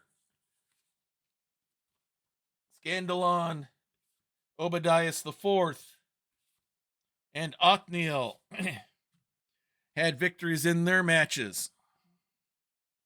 Yeah, the two strategy, that must have been the strategy. Keep him off to the side and then pull him out when they needed it. You can't climb the ladder if it's not there until you're ready for it. Prax was smart. She must have taught him that strategy. So now we have our current Queens of the Keep Tag Team Women's Champions.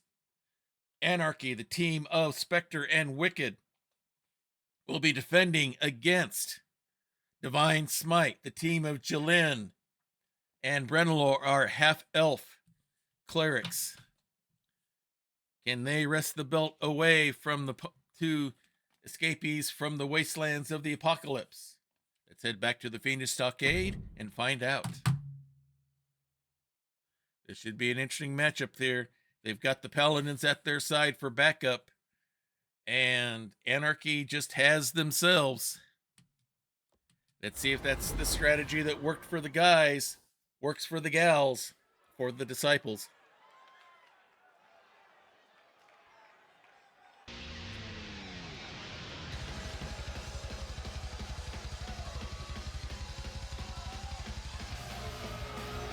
And behind the wheel of the rust bucket once again is Anarchy. Wicked is in the back.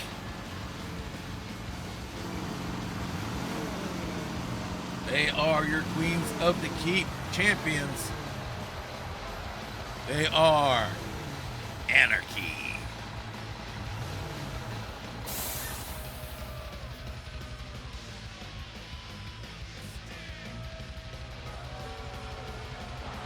Vector, a savant with all vehicles here to keep Wicked out of trouble and out of the wastelands.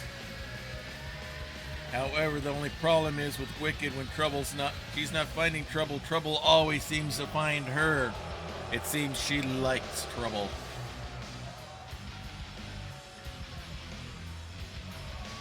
And looks like they are set and ready to go. And coming out next, their devotion to the temple is spotless. The wrestling ring, holy and sacred to them all. Brenda, Lord, and Jillian, the disciples. Brennelor and Jillian have teamed up with the Paladins. They sought the focus and discipline that they saw from them that they felt they were lacking. That was costing them matches and costing them a championship run. And now we will see if that happens or can happen or not, as they are competing for the Queens of the Keep Women's Tag Team Championships.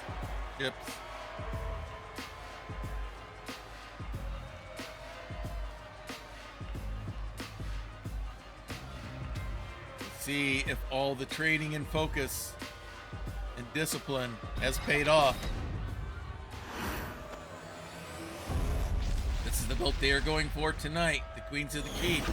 Every belt tonight so far has gone to someone new. Will this trend continue tonight? Holding up the belts for all to see.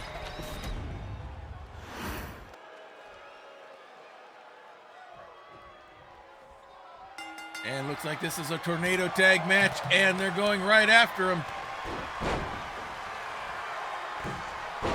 Brennelor down, Spectre down, and now Jillian is on Wicked. Brennelor is on Spectre. Wicked fighting back against Jillian. Nasty Hurricane Rana there. Nice little move by Brennelor onto Spectre. All they have to do is get a pin or submission on one. Wicked going after Jillian now. Brennelor going to the toy box. She's got a chair. Nice chin drop there. And just throws the chair at Wicked. Now comes right back after Spectre.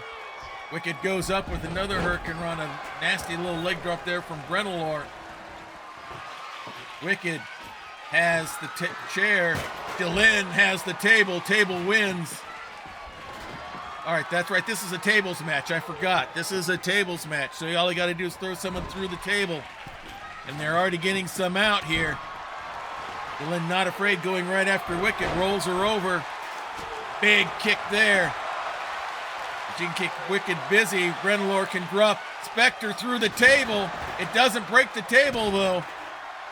He pulls out another one, sets it up. Wraps up Wicked. Oh, that table goes down. Throws her out. Looks like the table cracked, but it didn't break. And a nasty throwdown by Brennelor. Jolene waiting for Wicked to get up.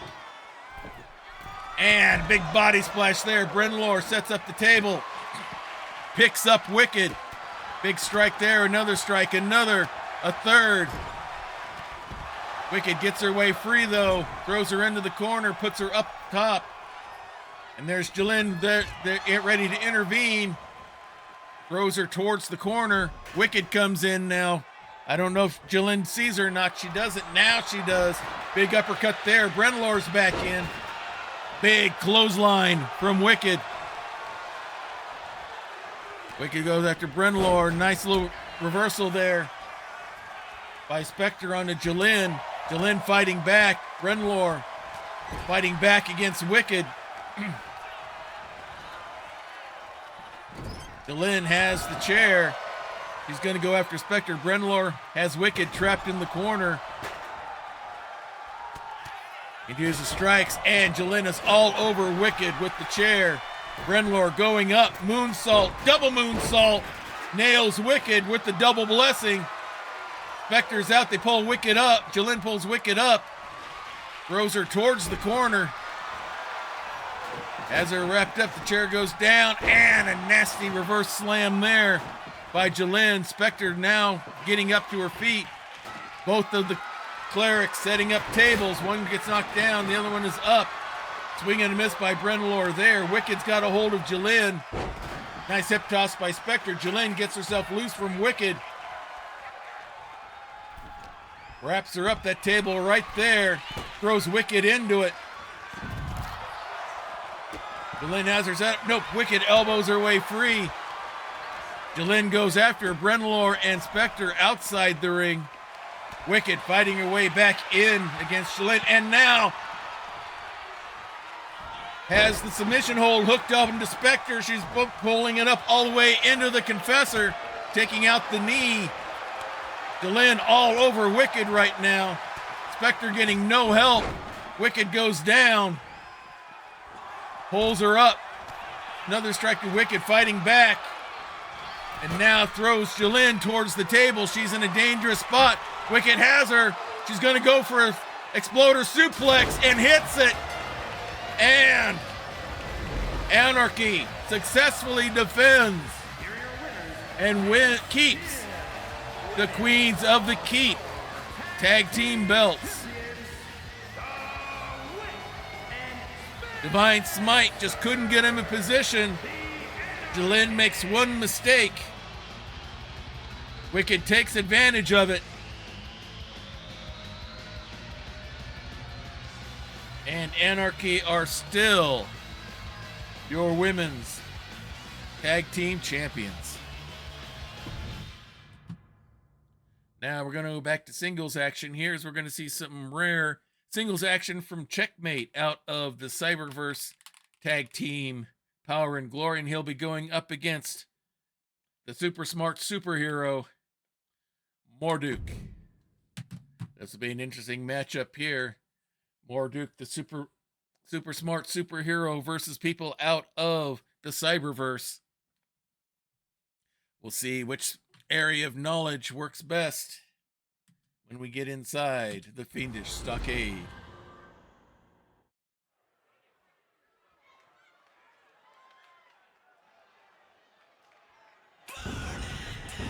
Coming out first, it's Wandering Silence's favorite wrestler of all time. Claims to have saved the world more times than it knows. Making his way to the ring from Roswell, New Mexico, weighing in at 228 pounds. Claims that both Tony Stark and Reed Richards were inspired by him. Definitely has a huge fan base. Making his way down to the ring.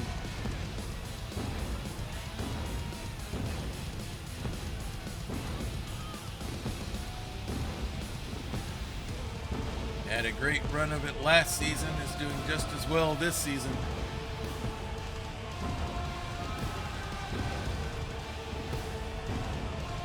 And don't we do nothing. All right. Way into the ring. Looks like he is set and ready to go. As he loves the sound of pyro in the evening. Says it sounds like victory to him. Quite often it does.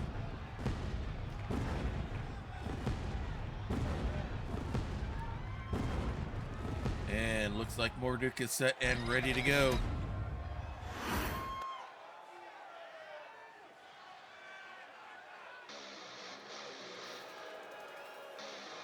And coming out is his opponent.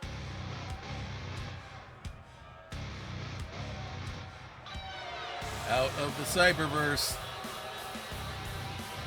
Hacked into this world from there, looking to bring their world here. Dynamic O, representing power and glory from Chroma City, weighing in at 220 pounds. Champ Nate. He is Checkmate. Hacker extraordinaire.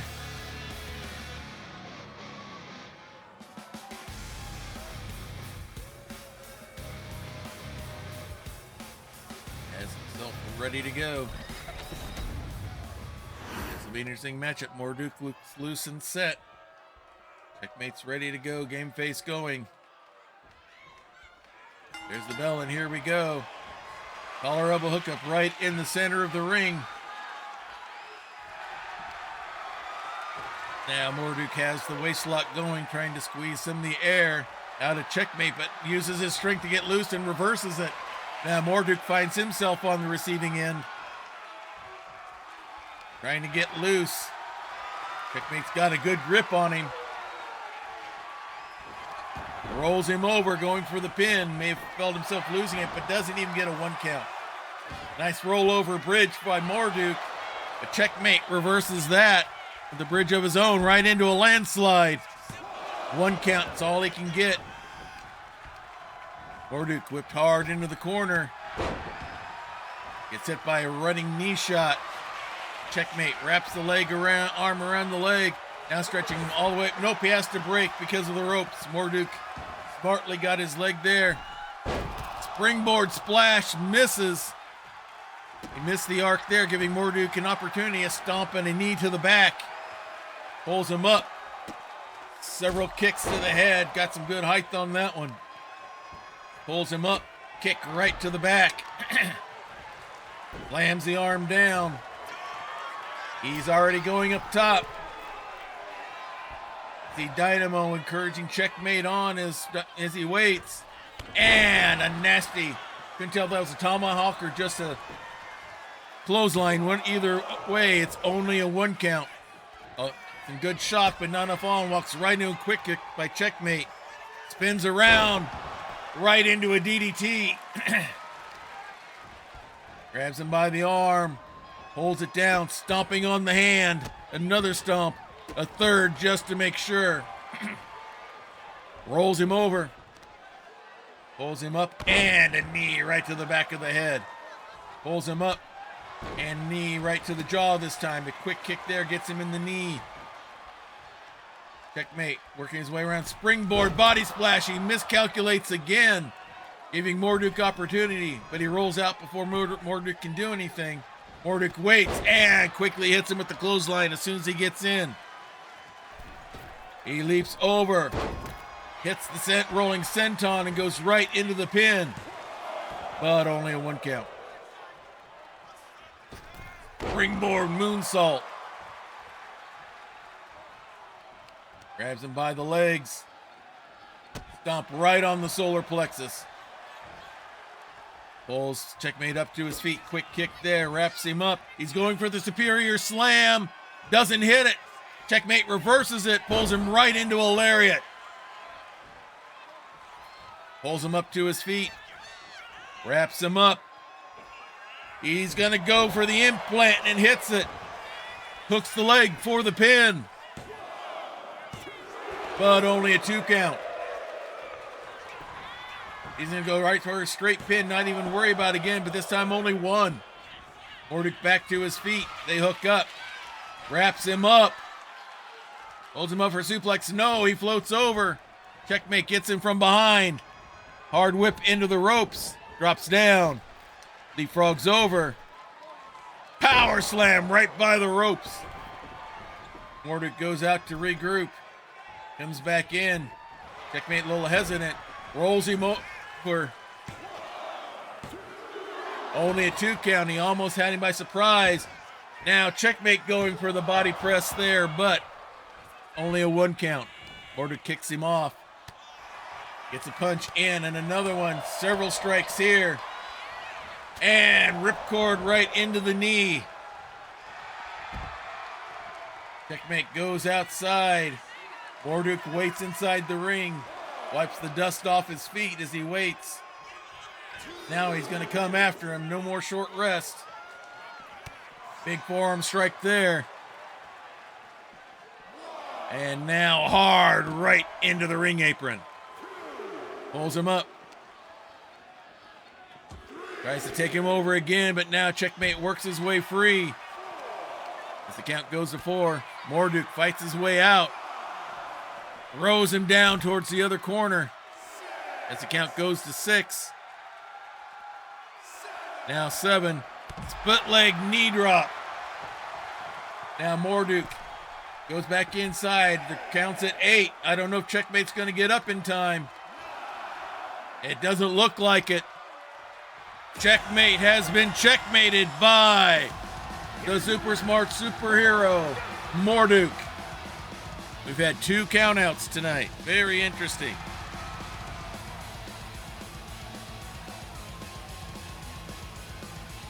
Big win here for Morduk.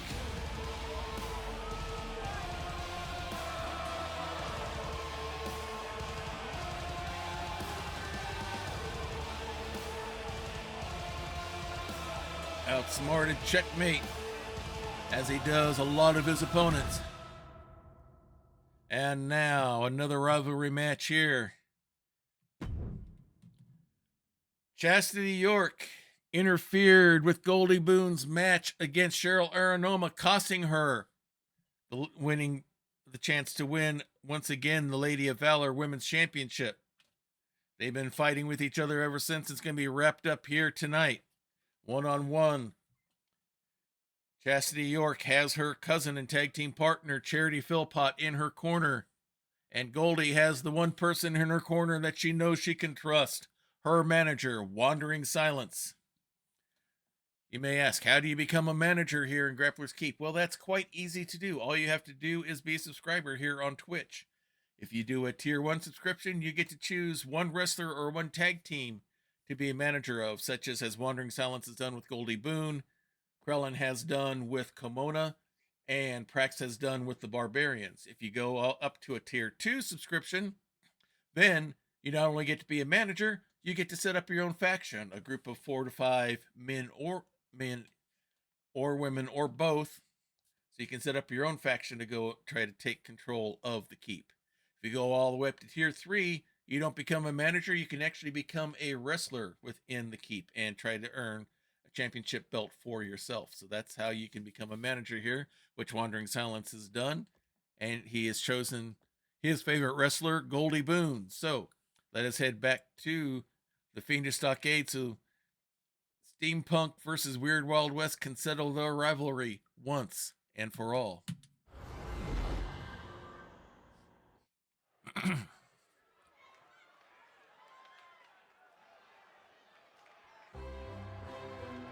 All right, coming out first, it is Thrill and Chill. Wrestling will be Chastity York.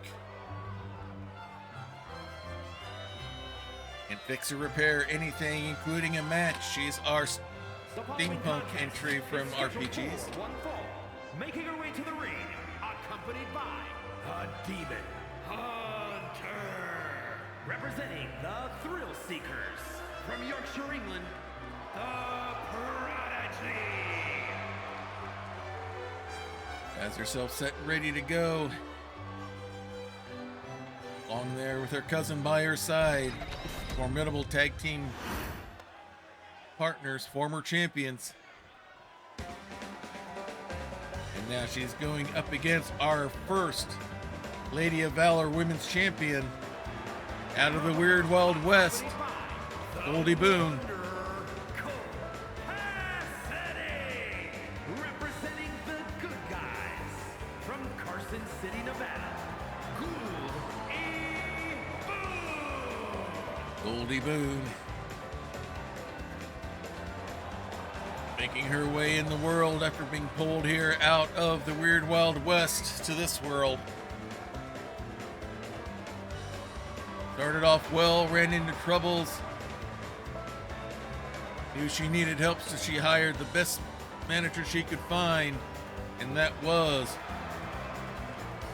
Cole Cassidy, otherwise known as Wandering Silence. He's been grilling her, toughening her up, said nothing wrong with being the cute farm girl, but you gotta have some toughness as well, and we've been seeing that mean streak come out of Goldie as of late, including in these matchups here with Chastity, and here we go.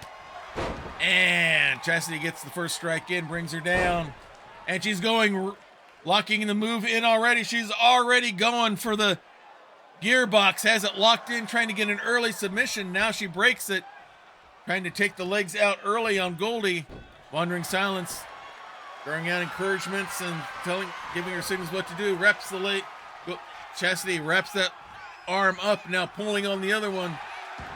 Goldie works herself loose, comes right in with the chop of her own, wraps her up. Nice little suplex there, legs hitting the ropes on the way down. Goldie going right after her, collar elbow hookup. And Chastity pushes her off. They hook up in the middle of the ring once again. And now Goldie pushes Chastity into the ropes. Ref wants a clean break and doesn't get it. Goldie sneaks a kick in. That toughness and meanness from Wandering Silence making a show of itself. And now she has the waist lock going on to Chastity. As Charity looks on and now wraps it up right into a headlock. Has her down on the mat. Cranking hard on that head and neck. Chastity trying to get up to her feet and does. Can't break the headlock yet. And now lifts her up, over the shoulder drop to get loose.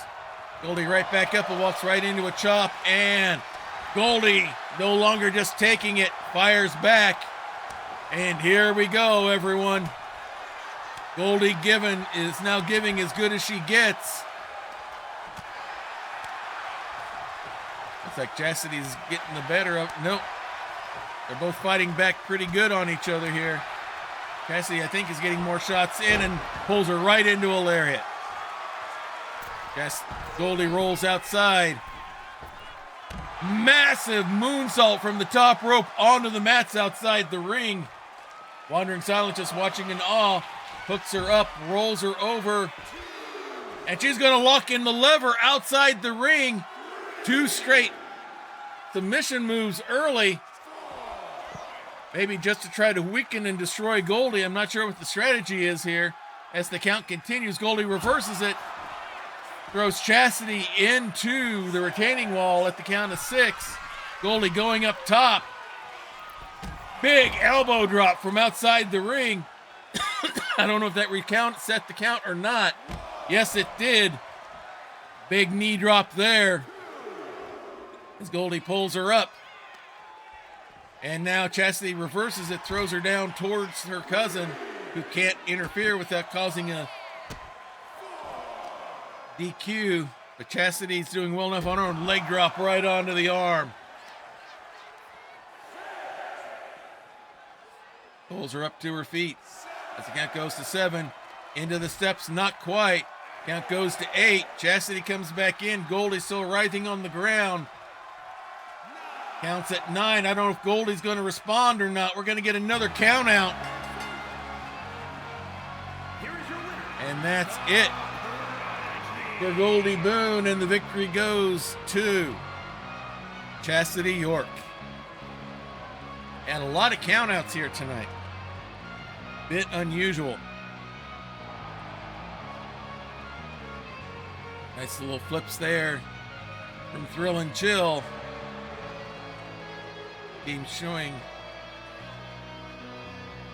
Jesse York defeated Goldie Boone on the big stage after intense back-and-forth rivalry for weeks. The winner's emphatic victory over a rival has sent them falling in standings for a title match. Will likely take her some time to work her way back into the running for a championship, most likely. Not the greatest showing there for Goldie here tonight. Now we have the men's Hunter's Mark, just like we had that earlier for the women's. For those of you not familiar with the Hunter's Mark, it is our fighting championship that's defended every time we have a stream, whether it's a premium live event like this or one of our regular weekly streams. If you successfully bear the Hunter's Mark 4 matches in a row, you automatically get a title shot for the Master of Melee Championship, currently held by Rufus Combs. Right, this will be Laura O'Dowda's 3rd defense of the Hunter's bearing of the Hunter's Mark. He'll be doing it up against Kilran Sparkshard, our high elf elemental wizard. Let's head back to the Fiendish Stockade.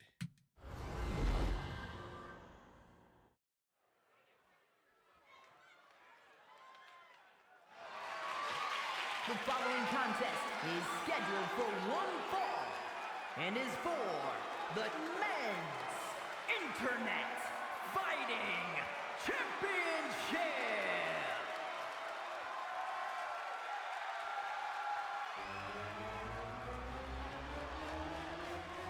And coming out first is the challenger. Only the most glorious wizard and wrestler in all of the world. If you doubt it, just ask him. He is the one and only Kilran Sparkshard. Fills every match with all the pomp and circumstance that he can.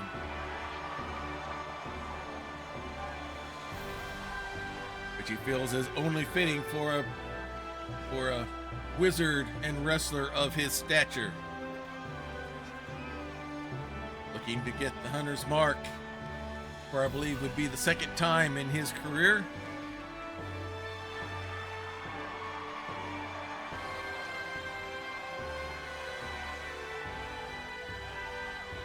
It's his time getting to the ring as he gets himself in the mindset and allows the people to give him the worship and adoration that he not only has earned, but he feels he deserves. I'm not sure if that's what he's getting from the fans, but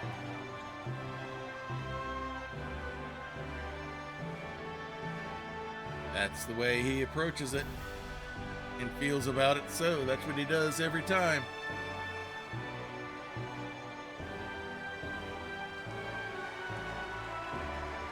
And now he will prepare himself for one of the biggest matches of his career, as he will be going for the Hunter's Mark against one of the members of the Triangle, Laura O'Dowda.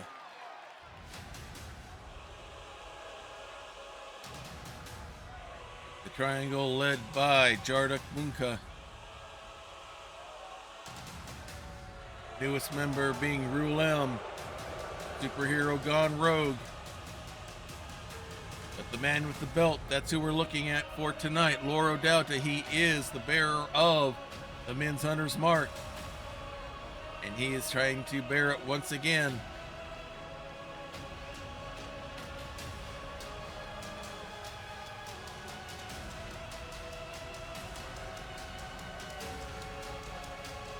Making his way down to the ring, led by their leader, who's seeking to lead and take over Grappler's Keep. Nearly successful during his championship reign last season until Novar Xanatrone got in his way. Right now, Laura's the member with the belt, trying to build that in to cash in for a championship to bring the men's championship belt under their control.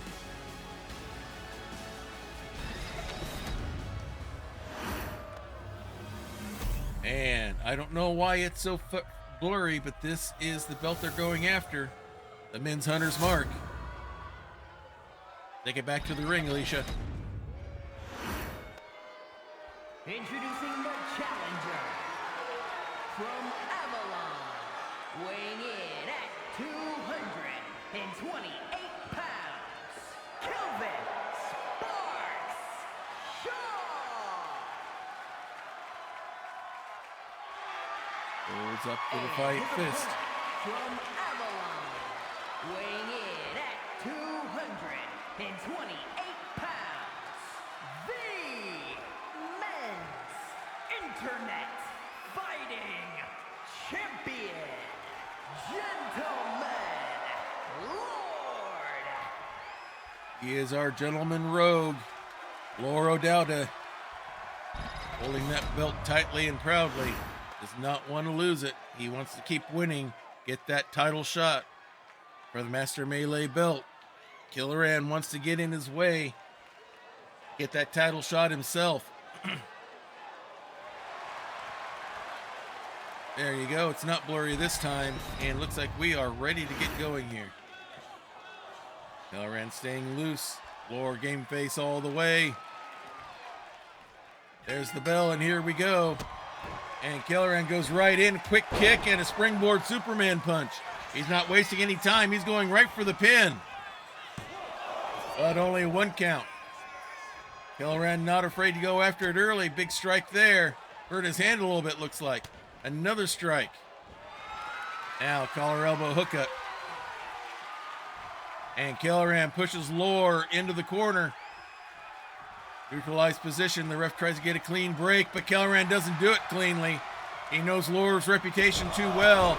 Now gets some kicks in. Spinning kick there. Seeing some impressive moves from Killer Ann, but now gets in a bad position. Lore gets him a kick in the back as Jarduk encourages him on. Big flurry of blows here.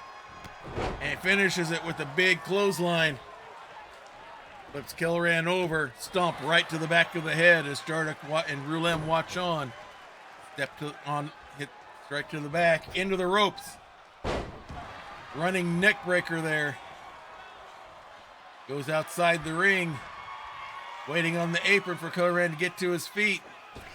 Springboard drop kick. And now he'll hook the leg for the pin. But only a 1 count. Killer Ann rolls outside to recuperate, but no short rest. Here comes Lore, grabs the leg, and he's going to go for a heel hook. Cranking on that leg and knee. Count goes to 2. Grabs the leg again, now stomp right on the back of the hamstring, flips him over. Pulls him up, and now a knee breaker into the mats.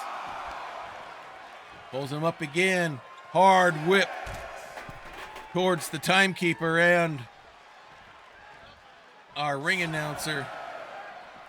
No announcer table here tonight. Lore comes right after him. Restarts the count, but now Killer Ann fights back as the other 2 members of the triangle watch on. Big kick there, wraps him up, pulls him up, and hits him with the knees to the code breaker to the back, throws him towards his fellow faction members at the count of 6. Count goes to 7. Lore shouts. Killer Ann shouts back. Lore comes in and Killer Ann's ready for him. Rulem tries to interfere. Ref chases him off. Knee strike there. Nice sleeping senton there by Killer Ann. Pulls him up to his feet. Gonna take him over to the ropes right in front of Jarduk. Hits him with a big leaping knee shot. Pulls him up into the ropes. Big running sliding fist shot there. Now Killer Ann goes up, top rope. Big stomp to the gut from the top rope. And Killer Ann's putting some things together here. Rolls Lore over. Waits for him to get up. Into the ropes. Nice little enziguri kick there. Almost not quite a Shining Wizard, but almost. Hooks the leg for the pin. And only 2 count. Killer Ann was that close to getting the belt. Killoran pulls him up, quick kick there, wraps him up. He's going for the fireball, but no. Lore punches his way loose, avoids the fireball. Hits him with a face slam of his own. And now Lore trying to take control back of the match. Hey, SFC Stewart, good to have you here. We got a title match going on here. Springboard drop kick from the top rope. And Lore now goes, stomps all over Killoran Sparkshard. This is for the Men's Hunter's Mark. Our fighting championship. Lore going up, top rope. Big leap and body splash from the top. On to Killoran Sparkshard. Measures him out. Now a stomp to the arm. Another stomp. Pulls him up to his knees and now drives him down to the knee. With the taunt, I think Killoran might be bleeding now. Pulls him up to his feet. Quick kick. Wraps him up. Tries to go for the Thieves' Camp, but Killoran blocks it. Pulls him right into a lariat. Springboard moonsault from the rope. Hooks the leg. Do we have a new champion? Only a 1 count. Pulls Lore up to his feet. Quick kick. Wraps him up. He's going to go for the fireball DDT. Sets it up. And nails it. Do we have a new champion? Here's the count. 1, 2. No! Lore kicks out. A lot of shock, but not enough awe. Now he rolls out. I think Jarduk Munkin may have pulled him out. Killoran waiting for Lore to get to his feet. Leap and hits him with the tomahawk. Jarduk watches in shock.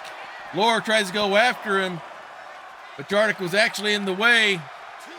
Killoran all over Lore right now as the count continues, throws him into his own teammates. Lore going back into the ring. Killoran rolls right back in, and Lore gets him with a big double X handle shot there. Collar elbow hookup, picks him up. Big body slam.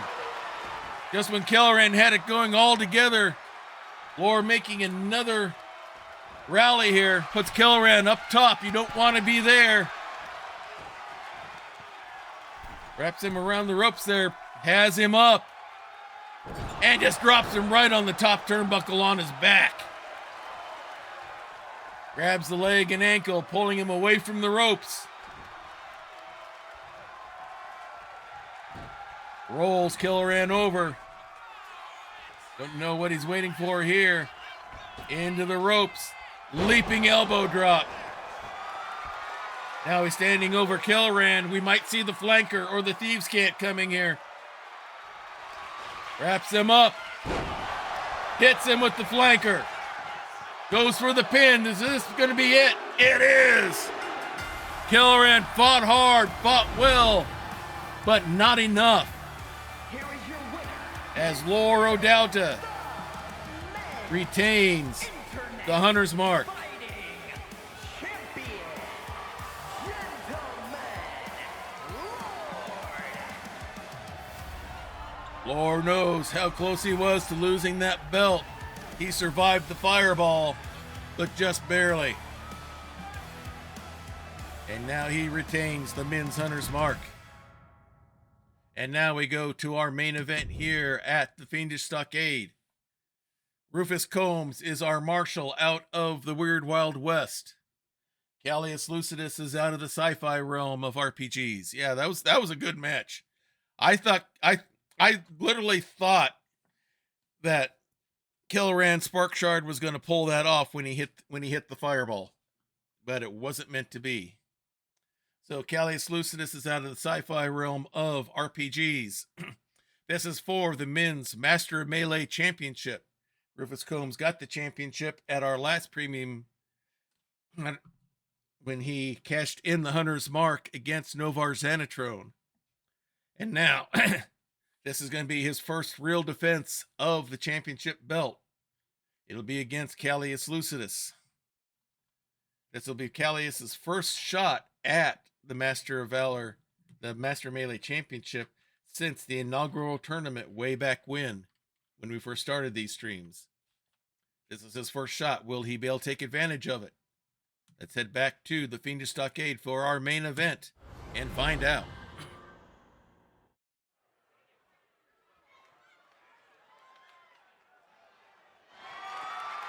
The following contest is scheduled for one fall and is for the men's undisputed Universal Championship.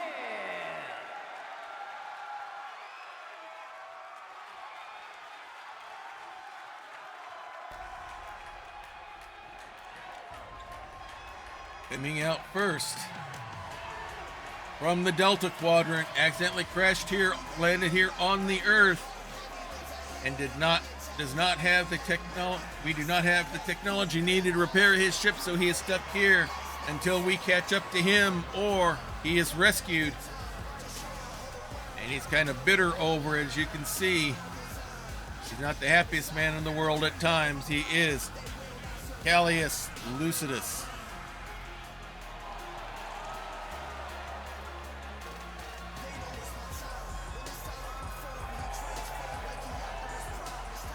Has held the Hunter's Mark a few times, but this is his first time for the Master Melee Championship belt.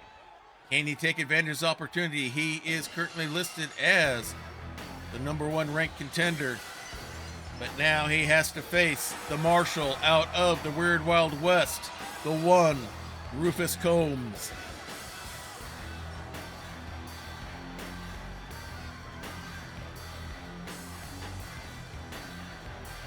Making his way down to the ring.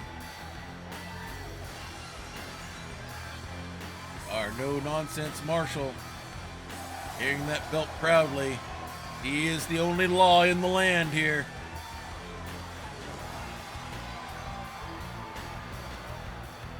And he's not he will be as easy or as hard on you as he has to be to keep the law here. And right now, this is his jurisdiction, especially now that he holds that belt in his hands.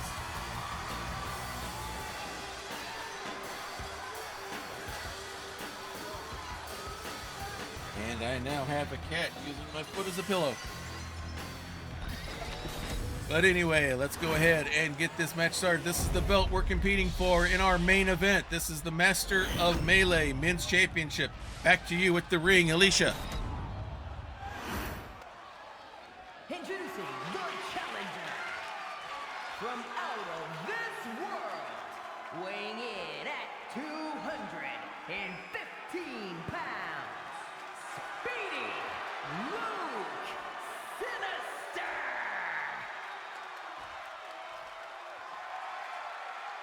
And his opponent from Albuquerque, New Mexico, weighing in at 228 pounds, the men's undisputed Universal Champion, Marshall Rufus. Holding the belt up for all to see. He's worked hard for that championship, cashed in the Hunter's Mark in order to do so, and now his first major defense of that belt against Callius Lucidus. This is our main event here for the Fiendish Stockade Premium Live event. Callius looks confident, ready to go. Rufus loose and set. There's the bell, and here we go. And Callius comes right out kicking. Big flurries of shots. Last one to the belly. He's going right for the pin. Why waste any time? Only a 1 count. Callius showing he means business. Grabs him by the leg, but nicely executed enziguri by Rufus. Stomps on the ankle. Big stomp to the back. Slams you down, arm down hard. And now going to what he does best, the ground and the pound. Pulls him up and now just cranking on the neck, trying to slow our space traveler down. Slams him down hard. Standing over, mocking him to get to his feet. Goes right after him, collar elbow hookup. And now a wrist lock by Rufus Combs. Has him locked in pretty good. Callius trying to get loose, but can't. Struggling hard, and now gets a snapmare and goes right to a nice little reverse chin lock. Nice little counter move there by Callius. Using the mat in his legs to crank harder on the neck there. Now going back to the regulars, Rufus trying to find a way to break loose. Make sure he's not choked. Now, pendulum knee right to the back. Big stomp by Callius, goes up. Leaping knee drop. Walks, but tries to pull Rufus up and gets a quick kick instead. And now Rufus goes after him, gets arm caught. Callius striking back, has him in the corner. Drops the leg over and gets the unprotected kick right there, right into the leg. Big series of strikes here by Callius. You can tell he wants that belt bad. Nice little arm drag takedown. Tries to take him to the corner, but nope. Rufus fights his way free. Pulls him up. Hard whip goes through the ropes, but the rest in the way. Rufus takes advantage anyway. Picks him up and slams Callius down as he rolls to the ropes to pull himself up and walks right into a big clothesline by Rufus. No short rest as Rufus comes right after him. Going right after him, ground and pound outside the ring. Waiting for him to get up. Mocking him to get up. Steps back and hits him with the rustler and throws him down. For some more ground and pound, pulls him up as the count goes to 3. Rufus does have the champion's advantage. He cannot lose the belt on a DQ or a countout. Callius back up onto his feet and takes advantage, whips Rufus into the corner. Big knife edge chop there. Runs out, and now is going to come right back in. Almost like a spear there in the corner. Leapfrogs over. Big climb from the top rope, and now hooks the leg. Only a 1 count. Callius goes right back after him. Whip into the ropes. Tries to wrap him up for suplex. Rufus grabs a hold. Punches his way loose. Big kick there. And hits the quick draw out of nowhere. Hooks the leg. Goes for the pin. And with that, just that quickly, 1 quick draw. And Callius is out. And Rufus retains the Master Melee Men's Championship. Callius had everything going his way. Then, out of nowhere, Rufus pulls out the quick draw. And retains his Master of Melee Men's Championship. An impressive victory, to be sure, and that brings us, if my software work, it's all of a sudden decided, Touch Portal doesn't want to work, so we'll do it this way, and let's go to here. That brings us to the end of our premium live event, the Fiendish Stockade. I hope you enjoyed all of our matches here. Some good ones all around. We had some belts change. We've resolved some rivalries. And now we'll have even more interesting rivalries and fun matches yet to come over the next few weeks. I apologize that a lot of our matches, my streams for this, have been off and on the past few weeks. I've had a bunch of stuff going on in my life with my mother's illness and death and all that, and it's kind of thrown things into a tizzy as I try to get things back to normal, but which is hopefully going to happen here. Like starting with this week, as we were able to get all 3 streams in this week and all that. So hopefully from here on out, we will have the 3 streams once a week going.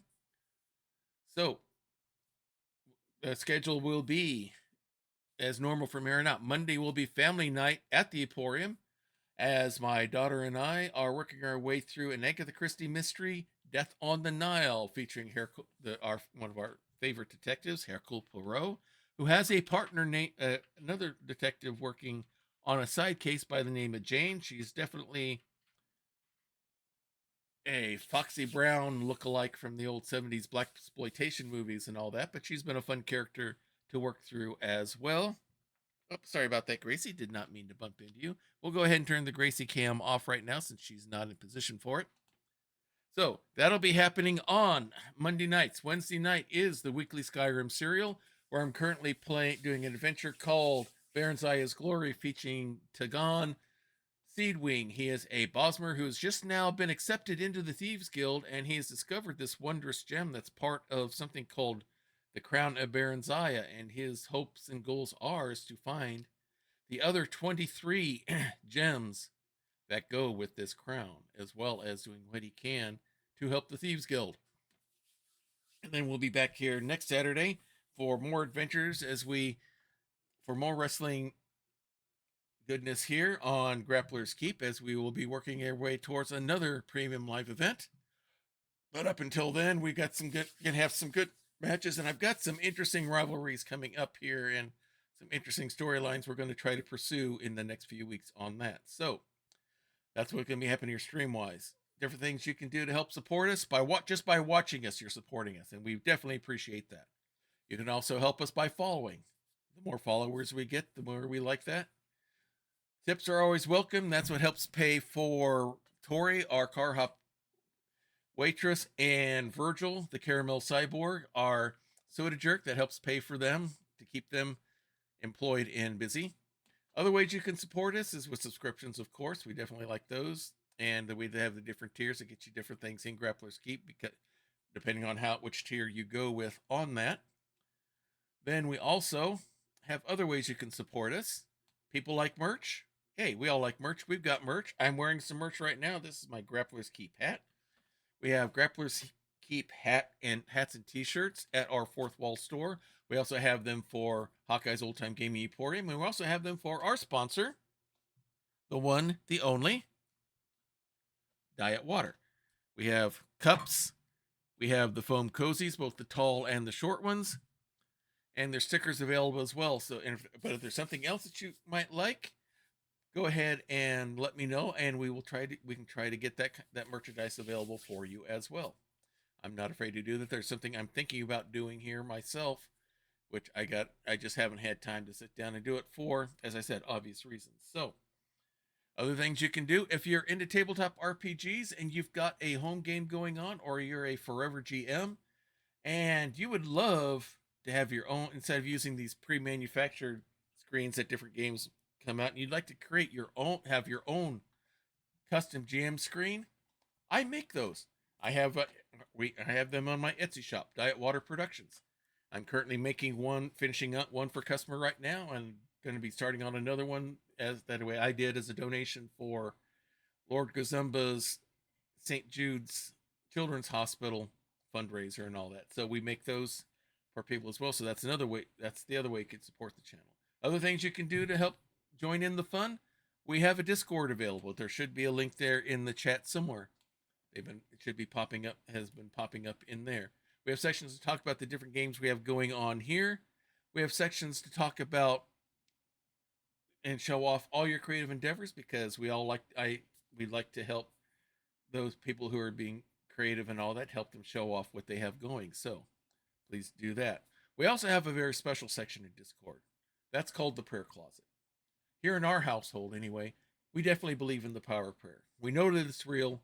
We know that it works. We've seen it time and time again with our friends and family. So if you have a need, if you have a concern, if you have a request, please place it there in the prayer closet, and we will be praying for you. This just is not a thoughts and prayers and then no one does anything. I keep a list on Evernote so I know who's on the prayer list, so no one gets missed, and we can track how God answers and such. So please take advantage of that if you would like that kind of spiritual support. If it's something that's kind of personal, it's kind of private, and you don't want all the internet knowing about it, because the internet doesn't have to know everything, then just use the praying hands emoji.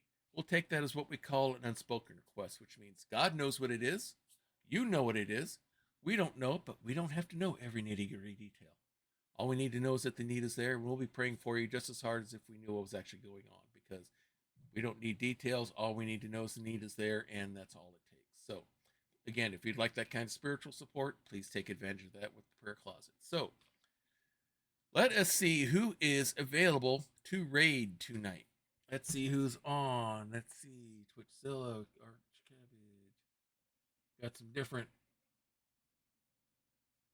WWE people showing up on here. Your old Goats is on. We haven't rated him for a while. Let's see who else is going on here. Getting all sorts of WWE suggestions here.